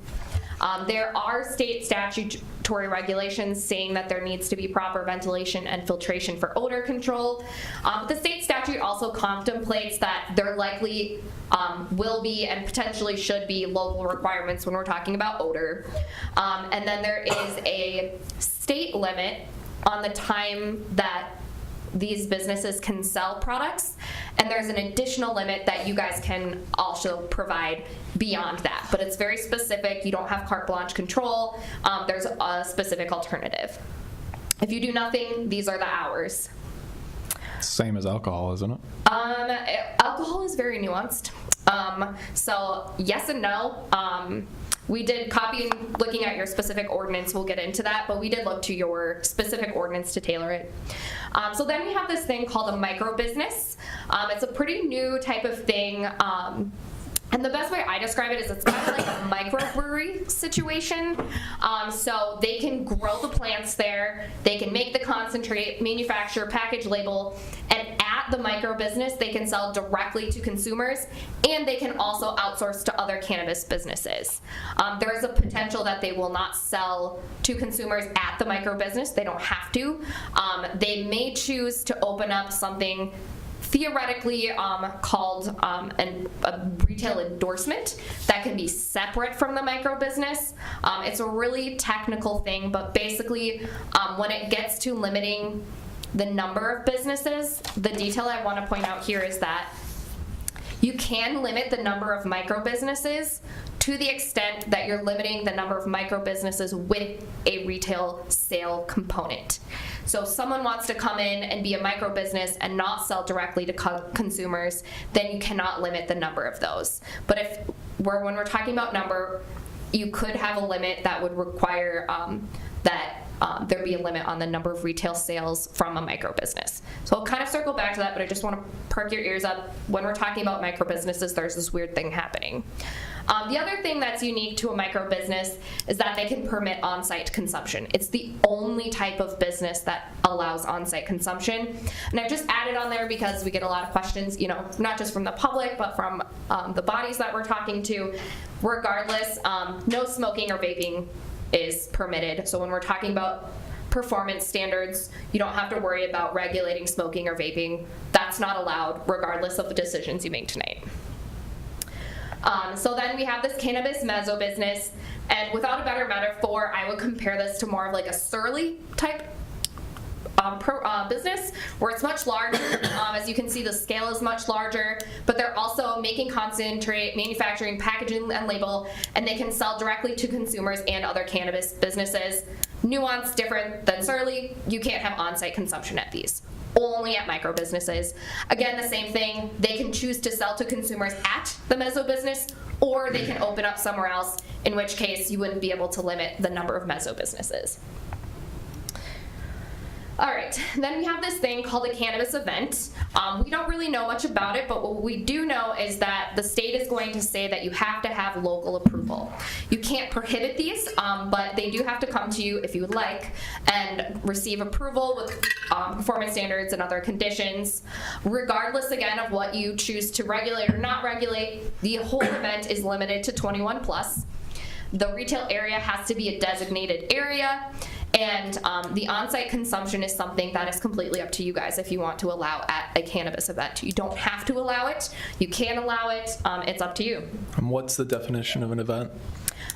So a cannabis event can be 4 days long, and really that's kind of about it. They're selling cannabis, but it has to be in that designated retail area.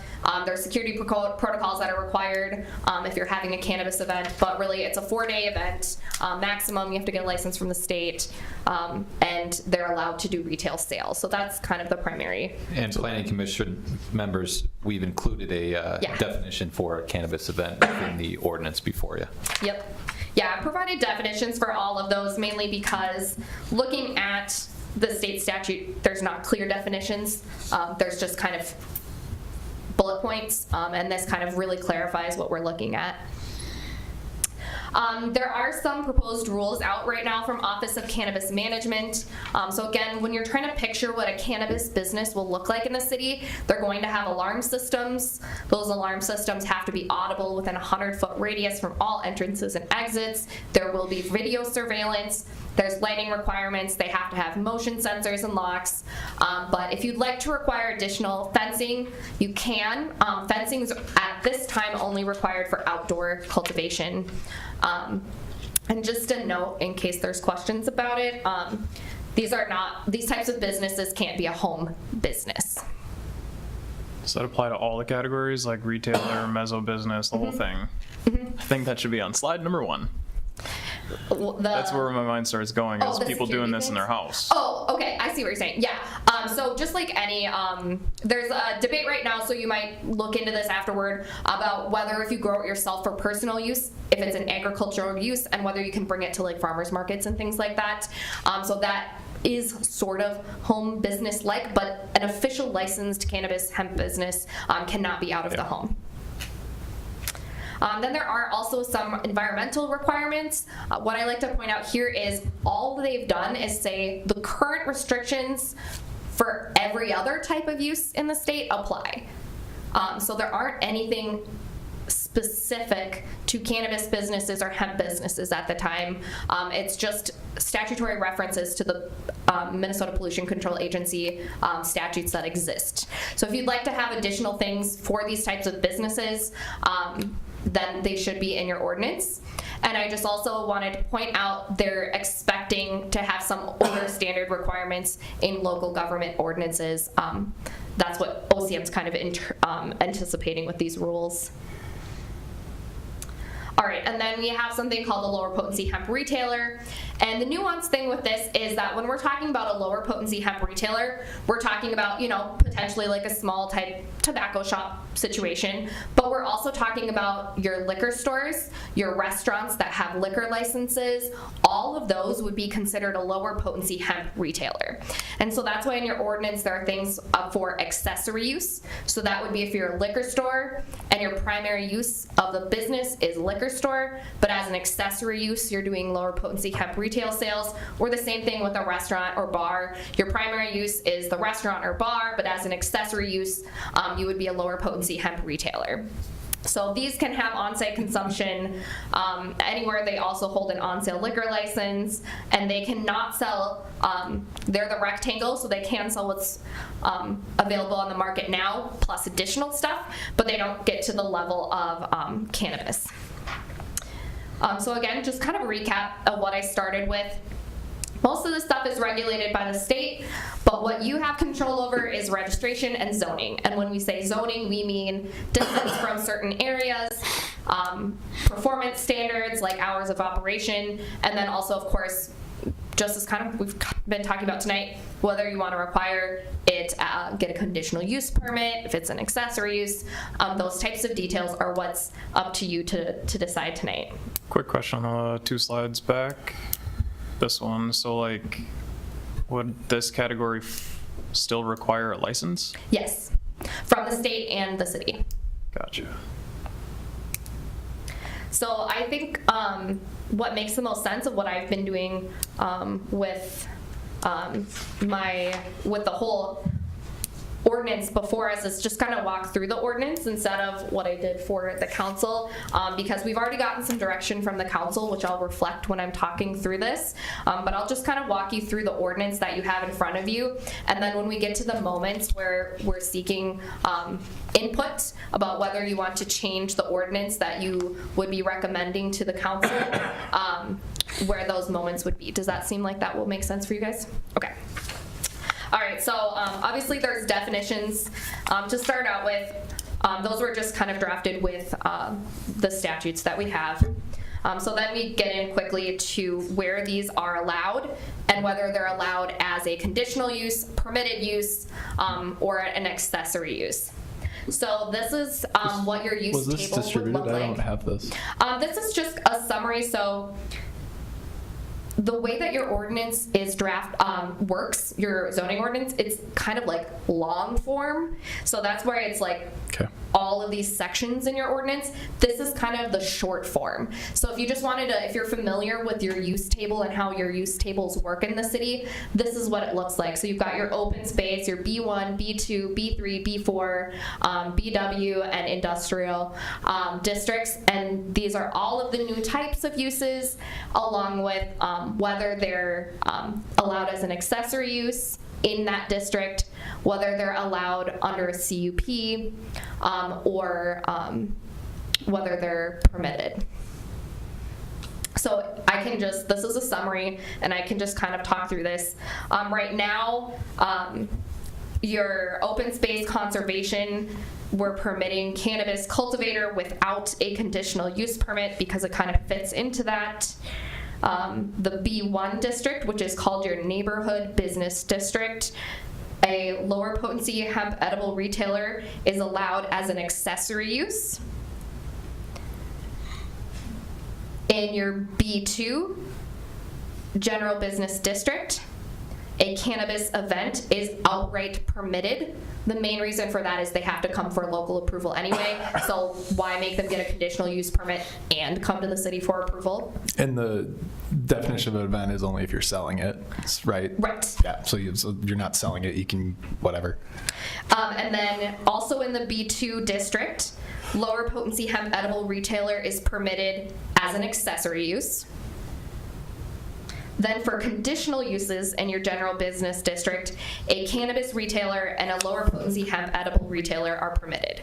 So when we're talking about B2, we're saying you can have a cannabis event there, you can be a restaurant or any other type of place with a liquor license and do that as an accessory use. But if you'd like to be a cannabis retailer or lower potency hemp edible retailer, for now at least, we'd like you to come get a conditional use permit. And I just going to circle back on that use of for now. You know, we don't know much about these businesses. You can come back and revisit this in a year. You can make that recommendation to the council, but you can't, with zoning things, really go the other direction and become more strict after a business has already opened. So starting with a conditional use permit allows you to use those, and if in the future there's a decision that a conditional use permit is not necessary, you can make that decision. I think what you'll see, just to add on that, here is that we've started out just being more strict, not only from the zoning districts, but we'll show you a map here from a buffer standpoint too, or diagram, I should say.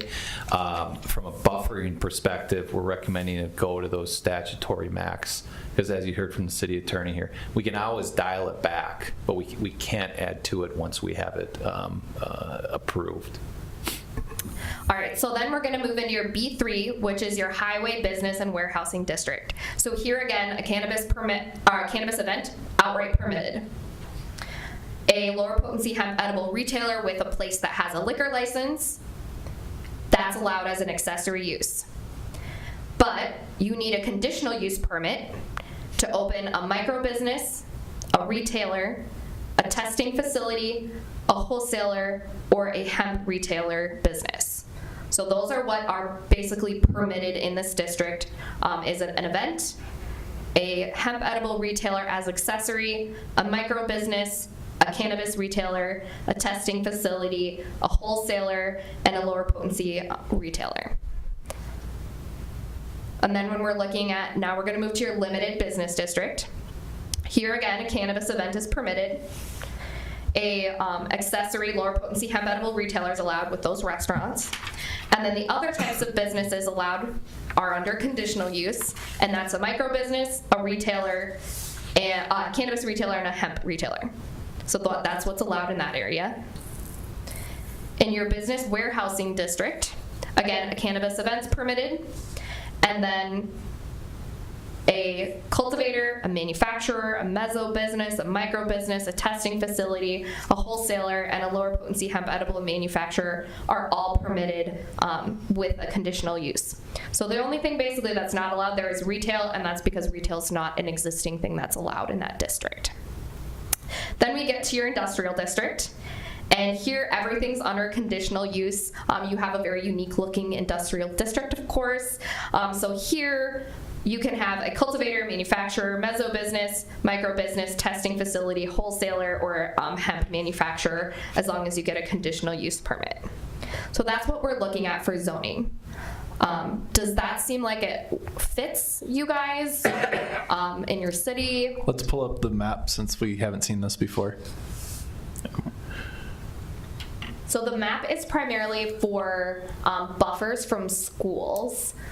So that's something we haven't really gotten to yet, but that's the next thing on the list. So we can kind of circle back. So this map is your minimum buffer requirements. And here, again, I'm gonna I'm being repetitive on purpose to try and keep things slow and making sense. We're talking about cannabis businesses. So that's retail, events, everything. So when we're, statute allows you to do up to 1,000 feet from a school, 500 feet from a daycare principal building, 500 feet from a residential treatment facility, 500 feet from an attraction in a park. So you can't just say not near a park. It has to be like a playground or a field or something like that. And then you can also have a restriction that the businesses have to be a certain distance from each other. So when we're looking at the minimum buffer map, Do we have the map with the different zones on it up there available? you're looking for a zoning map? Yeah, I'd like to see the zoning map. Just like a regular. Do you have one easy to Well, find? why don't we can look chat at about we can, the buffer first? Okay, we'll do the buffer first, then I'll make a note to circle back to the zoning districts. Okay, so buffer. Statute allows you up to 1,000 from a school, 500 from daycare, 500 from treatment facility, and 500 from attraction in a park. So what this reflects here is what areas, if you did 1,000 feet from a school, 500 from a daycare, 500 from a residential treatment facility, and 500 from an attraction within a park, a business could not operate in the blue areas. Anywhere that's not blue, the business can operate. So if you went with the maximum amount. That's not right. Can I zoom in? Yeah. Yeah. So like the bowl over there by Swagert Park, are they legal? 'Cause I know they have drinks that are THC or whatever. So we're talking about, that's a good question. We're talking about cannabis. We're not talking about lower potency hemp. So right now we're talking about the big potent stuff. The little potent stuff, we're not there yet. So this is just, can they sell cannabis, plants, that type of thing. So these are limits just for up to the level of selling a cannabis plant itself. Not your seltzers. Correct. We're not talking about the seltzers or I'm the, like, yeah. the 80s don't do drugs, man. I don't understand anything. So, and you said this map is based on the Maximum restriction. maximum restriction. So again, this is mainly what was discussed at a staff level and also at a council level and just a preliminary feeling type workshop, was that there are still plenty of areas in the city where businesses can open, and because we're really not sure what the interest is going to be and how the school's reactions are going to be once these, because none of these exist today. There's not a single cannabis business in the state because license hasn't started yet. So people's reactions haven't been able to occur yet because there's nothing to react to yet.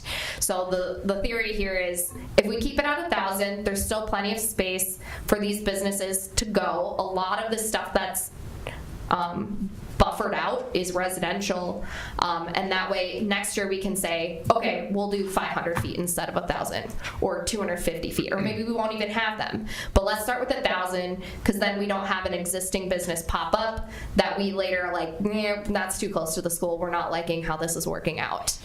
So that's the rationale there. Of course, you're welcome and charged with having your own rationale as well. Just going back to the zoning, though, if you look at all those areas north of 58th Street, or a lot of that area, that is our B2 area, and our limited district, our B4. So we are allowing for a very large opportunity area for these businesses. Yeah, I mean, we're shutting down the Kowalski's facility completely. From being cannabis, yes. And keep in mind, too, we're 1,000 feet from the school property line. We're 500 feet from the daycare facility. So not the property line, but the daycare facility. 500 feet from the residential treatment center. We don't have any of those.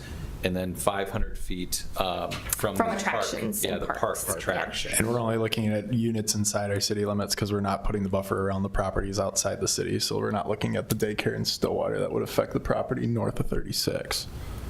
Correct, So- just city. Yeah. Just looking at city. So if the daycare is on the wrong side of the line, it's not applicable. And what about Canvas Health? Isn't that Oak Park Heights? I'm going to start with the first question. So if there's a daycare in Stillwater and someone wants to open a business in Oak Park Heights, it would still need to be 500 feet from that daycare. Okay. Because like that chunk over by us on... Yeah, the property, okay. Because we didn't draw this map right. That's why I'm asking that. So if you zoom in on the northeast corner of the map... So the GIS mapping for this was not, it was for the main business section of the city. Yep. But I think it still applies to the residential treatment facility, Canvas Health, which is, I think, Oak Park Heights. So do people live in there? Or do they just treat people there? Isn't the house next to it where some of them live? And so is that treatment facility in Stillwater? I thought it was on the Oak Park Heights side. It's in that funny little quadrant. There's a state resource where you can pull all of the residential treatment facilities, and none pulled up with an Oak Park Heights address. But I'll also add that there was also stated there were no schools in Oak Park Heights. So the state's resources, again, this is what we're going off of for now while drafting these ordinances.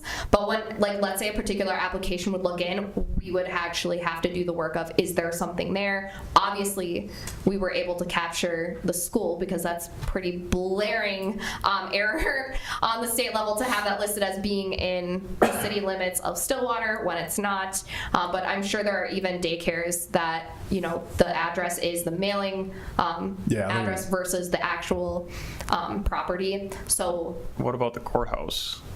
that's not a residential treatment facility. Jumping to the next category, though, even though that's technically in Stillwater boundary, if you have a radius, maybe they could reach Phil's Terra across 36.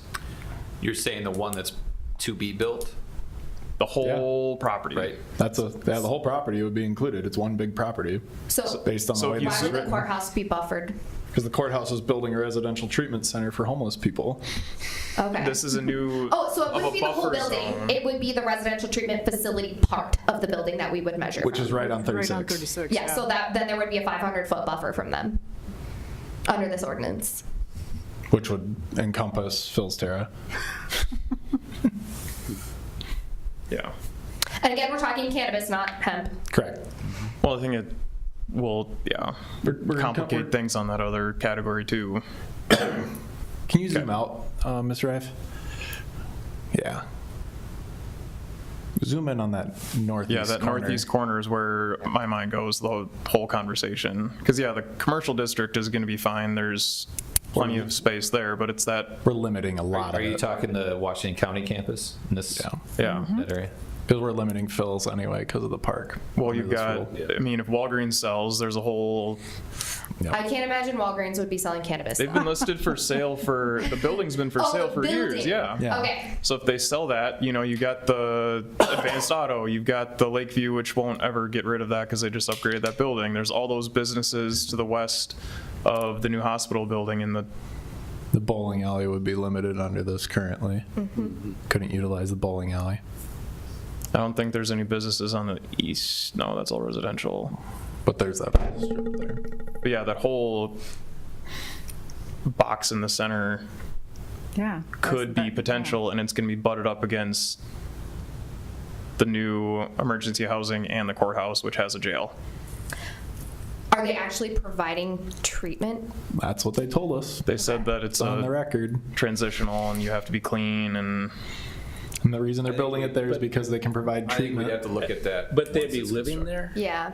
The reason In they're emergency building it housing there for is 90 that days. it's going to have availability for treatment at the courthouse. That's what's on the record from when they built it. Right. That's why we didn't want it. We'll have to look at it once it's up and running. Yeah. Yeah. So it's not showing up. Okay. So this is a moment where so the proposal is keep it at, actually we have it at, the map is 1,000? Yep. Okay. Yep. So the proposal is actually different than the draft ordinance. We kind of kicked this around. Council is really kicking this around. So any feedback you have for them on these buffer distances, thoughts on 1,000 from a school? Oh, you have that. We got it. Since we only have one school and that's a third of the city. What about the, Well, you've got. Yeah, what about the multiple prison? what about the Oak Park Heights, the school that used to be the elementary school? Yeah, the elementary is not included on this map. It's we need an to see admin this. building. Yeah. No, it's not. They have kids there that go to school from. We have all the church schools too. Yeah, you got Salem Lutheran. Yeah. There's a lot So of they're schools not- That's Stillwater. here that are. So is that in the city limits? That's on Stillwater side. On Stillwater side, okay. Yeah. Yeah. Oh.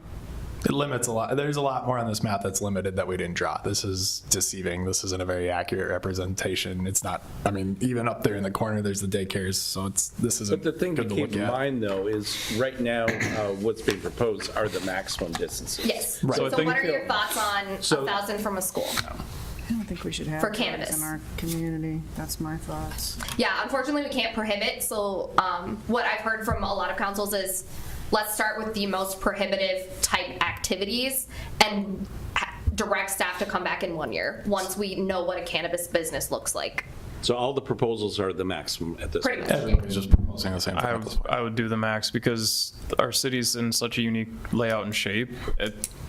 You're eliminating literally a third. More than that, because the map's drawn wrong. You're eliminating half. Because you can't use, because we'll eliminate a lot of the commercial on 36 too, because of the stuff across the street with the daycares. It's the same problem as Phil's Terra. A lot of that stuff there in front of Walmart's going to be eliminated once you draw your maps the way this is proposed. Yeah. This map's not accurate. We need to see an accurate map. Do we need to not have a circle over the prison? The prison does not qualify for any of these buffers.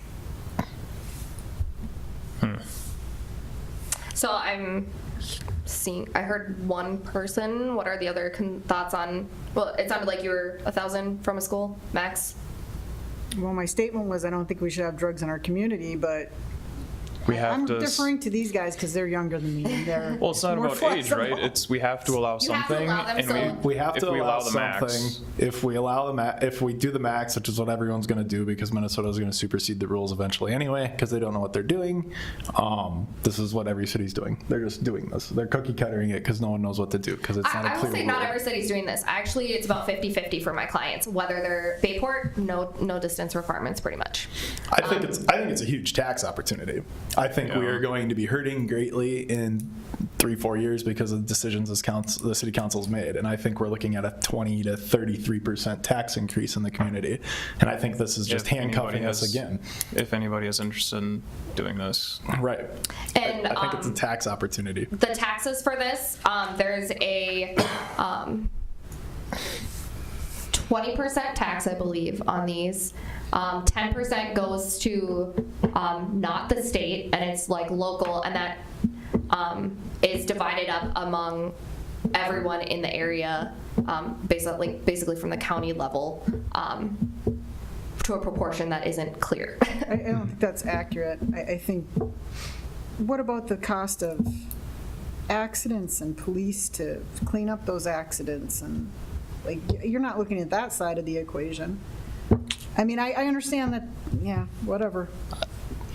I don't think it's It's increasing. the same rite of passage as after Prohibition. It's just the new Prohibition. We're coming out of a banned period, and now it's bringing something else to the market, and there's going to be...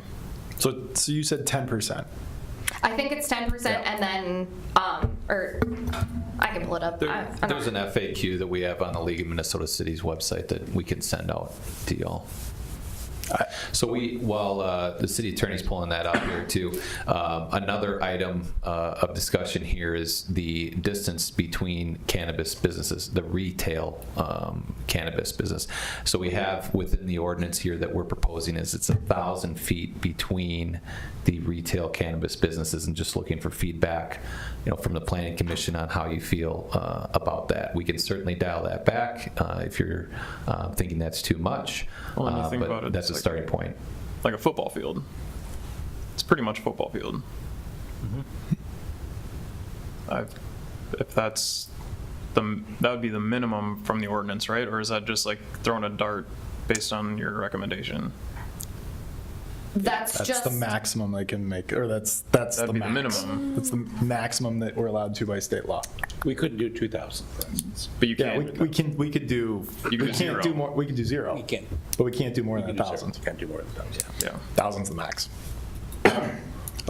I wish our rest of our planning commission was here tonight to comment on it. Yes, it's a very big topic. So for the taxes, there's a 10% tax, and I knew the 20% was coming from somewhere. So the 10% tax, 80% of it goes to the state. 20% of the 10% goes to local government cannabis aid account. Okay. We'll take it. That's a lot of money. crazy piece of the pie, though. That's a ton of money.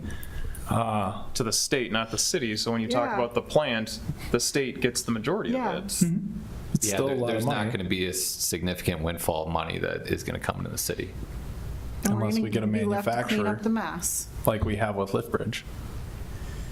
Or like Stillwater has with Okay. Liftbridge. So finally, the other two things here, low potency hemp businesses, we aren't proposing any buffers around those. And then also too, this was a discussion item here with the city council at the workshop. A majority of the city council did not want to put a limit on the number of cannabis businesses. We could limit it to one within the city. The city council members that were in support of that just wanted the private marketplace to kind of figure itself out. So if there's any feedback on these items, certainly we'd be happy to take this and pass it along to the city council. I think on the going from the bottom to the top, that was one thing that I had was the limit, seeing based on number of residents. It's such a small community. I think not having a limit makes a lot of sense. So I would agree with the city council. Buffers, same thing. When you think about people that are going to include it in their on-off sale businesses, it's going to be an easy transition for them. They're already getting a license. Why not? I just don't know how to wrap my head around the distance thing. Is 1,000 feet enough? I don't know. And I don't know how we're going to measure it because we found out tonight we're not good at it. But if you think about the stretch of 36, you might only fit one, maybe two. I would say 3 or 4. If you go from the border of the school all the way down to Phil's, you could probably get 6. But either way, the perspective is challenging because that's the only place they could really go. The thought between of establishing the distance between is, and you know, I've heard a lot of councils debate this at this point. Do you want all of them in one place so that there's kind of like a concentrated place in your city where these businesses would be, or would you prefer they be more spread out? Even that level of direction, I think, would be helpful to the council if it's difficult to come up with a specific distance. So like the 1,000-foot would limit the tobacco shop and the one in the Carbone strip mall. They would both not be eligible with that rule. But they're both both places, the cigar shop and the tobacco shop would both be places that would want to probably take something like this on. I would expect applications from both owners. But just a reminder, there's a limit on the number of cannabis retailers. At the state level, there's only 50. Right, but I would still So- expect both of those, both of Yeah. them are probably chasing it, I would assume. I'm sure they are. It's just a contextual thing. For now, this is what we're looking at. Right, so the state's going to limit the total licenses, so whatever we pick, the odds of them actually getting a license in Oak Park Heights is going to be slim. Because they're going to go to St. Paul and Minneapolis, dense areas. They're not Although going you to guys are across the river, That's that's true. another thing that we've been hearing from We'll our get councils. one from Wisconsin. Mm-hmm. So if we Woodbury, you know. don't have a limit on the number of businesses, but then we have a limit on the distances, it seems like that's counterproductive because we're like, everybody can come, but you have to stay within a certain buffer. It almost seems like the distance between businesses can be 0. I think it should be 0. I think it should be 0. I think that's helpful to as a recommendation. I think it should be 0. It really just depends on what you want the city to look like. And that's There's no right or wrong answer. Nope. So is there any other further discussion on that particular item, or is that okay? I think the rest of the list makes sense. Yeah, school, daycare, we don't have the treatment facility. I think we need to clarify that it includes businesses outside our city limits. Oh yeah. Draw our maps Yeah, because accurately. you got to think about the reverse part. Yeah. So yeah. Okay. But then if they apply on the Stillwater side, But they don't apply to Stillwater, they can do whatever they want. And same I with know. Bayport. Bayport has no limits and no regulations. Or that's what they've, so if I we think want a that's what they passed. 500-foot buffer on a treatment facility and somebody applies in Stillwater Or Bayport. or Bayport, they could get it, and we're in their buffer. Our buffer zone doesn't get applied. Correct. Yeah, we were hoping that the model ordinance would provide some recommendations and have some like feedback and research along with those recommendations so that cities could have consistency, but that did not come. So who's going to call Stillwater and be like, hey? Stillwater has, from my understanding, some pretty strict requirements. Stillwater's gonna be real picky, but I think Bayport basically said, I mean, their main street is kind of the only place that's zoned for businesses. And if they had these restrictions, they would basically be prohibited from the city. So, and Scandia has similar reasoning. I bet Afton's the same. All those little river towns are like you have one block. Yeah. Yeah. Okay. All right, so the next thing that we'll look at is performance standards. We have no noise can carry beyond the lot from where a business is located except for normal car and pedestrian activity. And again, this is for all cannabis and hemp businesses, manufacturing, testing, cultivation. The limits on hours of operations are limiting for cannabis businesses to between the hours of 10 a.m. and 9 p.m. So the state is from 8 a.m. to 10 p.m. This limits it a little bit more. And then this is where it gets complicated, for lower potency hemp, when we're talking about like those seltzers and stuff, we've copied and pasted from your liquor. So a liquor store is not going to have to stop or start or whatever, or a restaurant that has an on sale. It's consistent with whatever their liquor license is. and they're already functioning that way. The next performance standard is signs. And this one has been carefully crafted between a few different cities to incorporate. The biggest concern we've heard from councils is they don't want flashing lights trying to bring attention from kids driving by with their parents that this is a cannabis or hemp business. They want it to look like just any other retail business. So no flashing lights of logos like hemp leaves and all of those things. So you can have signs and all of that, but they have to be words. They can't be depictions. So it's cutting down on that type of activity. The next thing is that the lighting, because there are lighting requirements for these, that the lighting be shielded and angled to prevent it from spilling outside the boundaries of the parcel or premises. There is one more that was kind of drafted after all of your ordinance was put together, if you'd like to consider it, and it's a security protocol, and it is contemplating bars on windows. So as you can imagine, some councils have expressed concern about if these types of businesses are putting bars on the outside of their business and what that will look like. So there's a proposed words. Let me find it. Here we go. Any security bars, gates, or grills shall be retractable and shall remain open and retracted when the business is open to the public or otherwise in operation, and shall not be installed on the exterior of the building. So if you'd like to have some sort of restriction around bars on the exterior of the building, on the interior of the building, I can just read that again. Any security bars, gates, or grills shall be retractable. They shall be open and retracted when the business is open, and they shall not be installed on the exterior. So interior only, and they have to be open when the business is open. So they can't have bars on their windows while the business is open. If they want them. Right. Yeah. Yeah, in today's world, everything's bulletproof glass anyway. I mean, Stronger think than about all bars. the liquor stores now. They don't. Top 10. It's glass to glass, corner to corner. Yeah. Yeah, so this would primarily, I mean, cannabis businesses, we're looking at a little bit different type of product. But yeah. So If do you're a you like the grower, you're idea? not going to have a big glass front door. I like the idea of not being able to see bars. Okay. Modern day technology, we can make glass just as strong, if not stronger. So I'll add that into the ordinance that will be going to the council tonight. Let me see. Any comments on the odor, noise, signs? That all sounds good. All right. I would just say We sign. tried to model those, with our existing ordinances in mind. I was just going to say the lighting should match lighting, noise should noise, everything like that. Absolutely. Yep. All right, so then the next thing is kind of the registration ordinance, and really there's not much discretion with the registration ordinance. Either you can register or not. If you choose to register, you can require they give you a certain amount of information, but you don't really have the option to deny it. You just are able to, cities, because you have a police department, you're required to do compliance checks on these. The registration gives you a little bit of an opportunity to recoup some of the funds from having to do these compliance checks. So you have to have a registration. We'll do a compliance check beforehand. The fee is going to be the amount that's allowed by statute. With your application, you have to submit certain details to us so that we know who you are and all of that stuff. Not things about what we normally do for liquor, no background check, none of that stuff. And then then it goes for approval.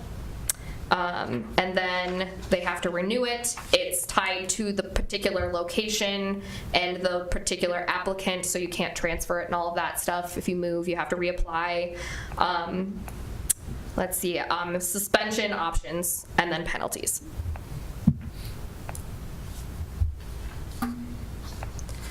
So if you're cool with all of these, then it sounds like we are looking for a motion to recommend to the council as presented, or as amended. So a motion as amended, and those amendments would be not having the distance We still have to between have a public cannabis. hearing.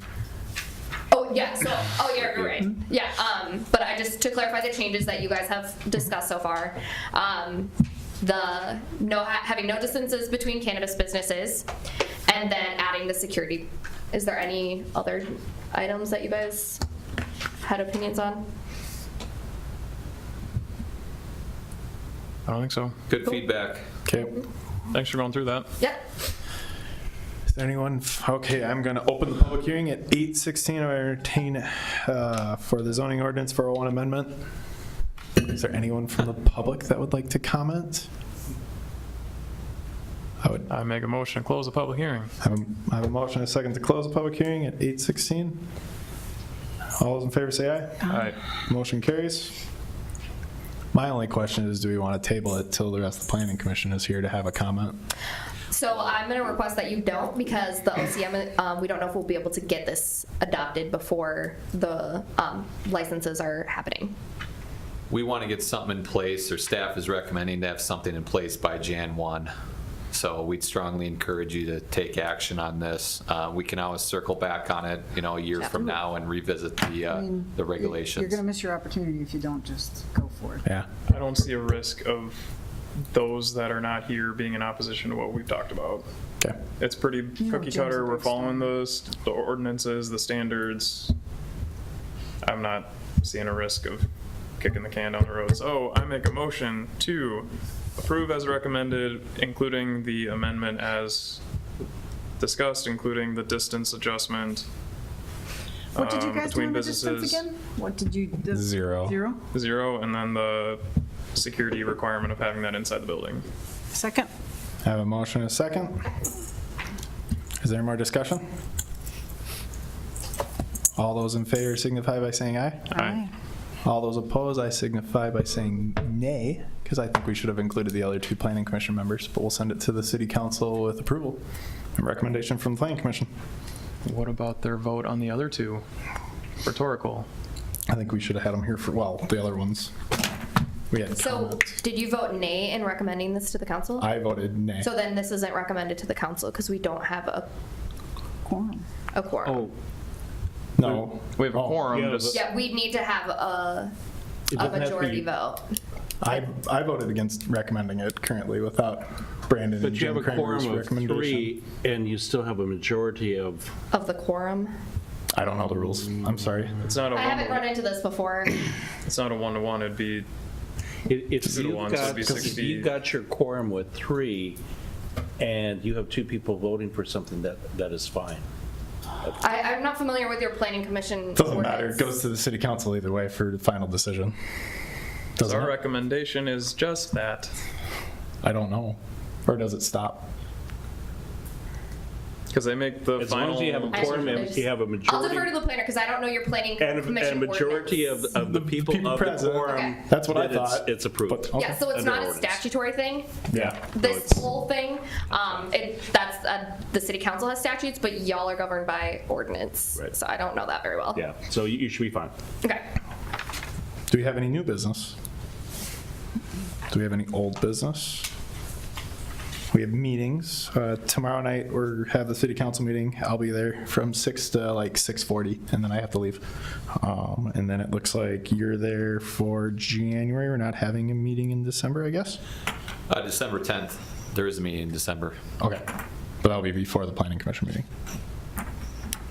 So, If all of this goes tomorrow, then Yeah, we don't have need anything in we December. don't need anyone there. right, but so there won't, pointed no out one that needs, the planning commission meeting will be Yeah. after the we are having a December council meeting. Just in case anyone's watching at home, there is a December. There is a December 10th meeting. Kramer's Yes. watching.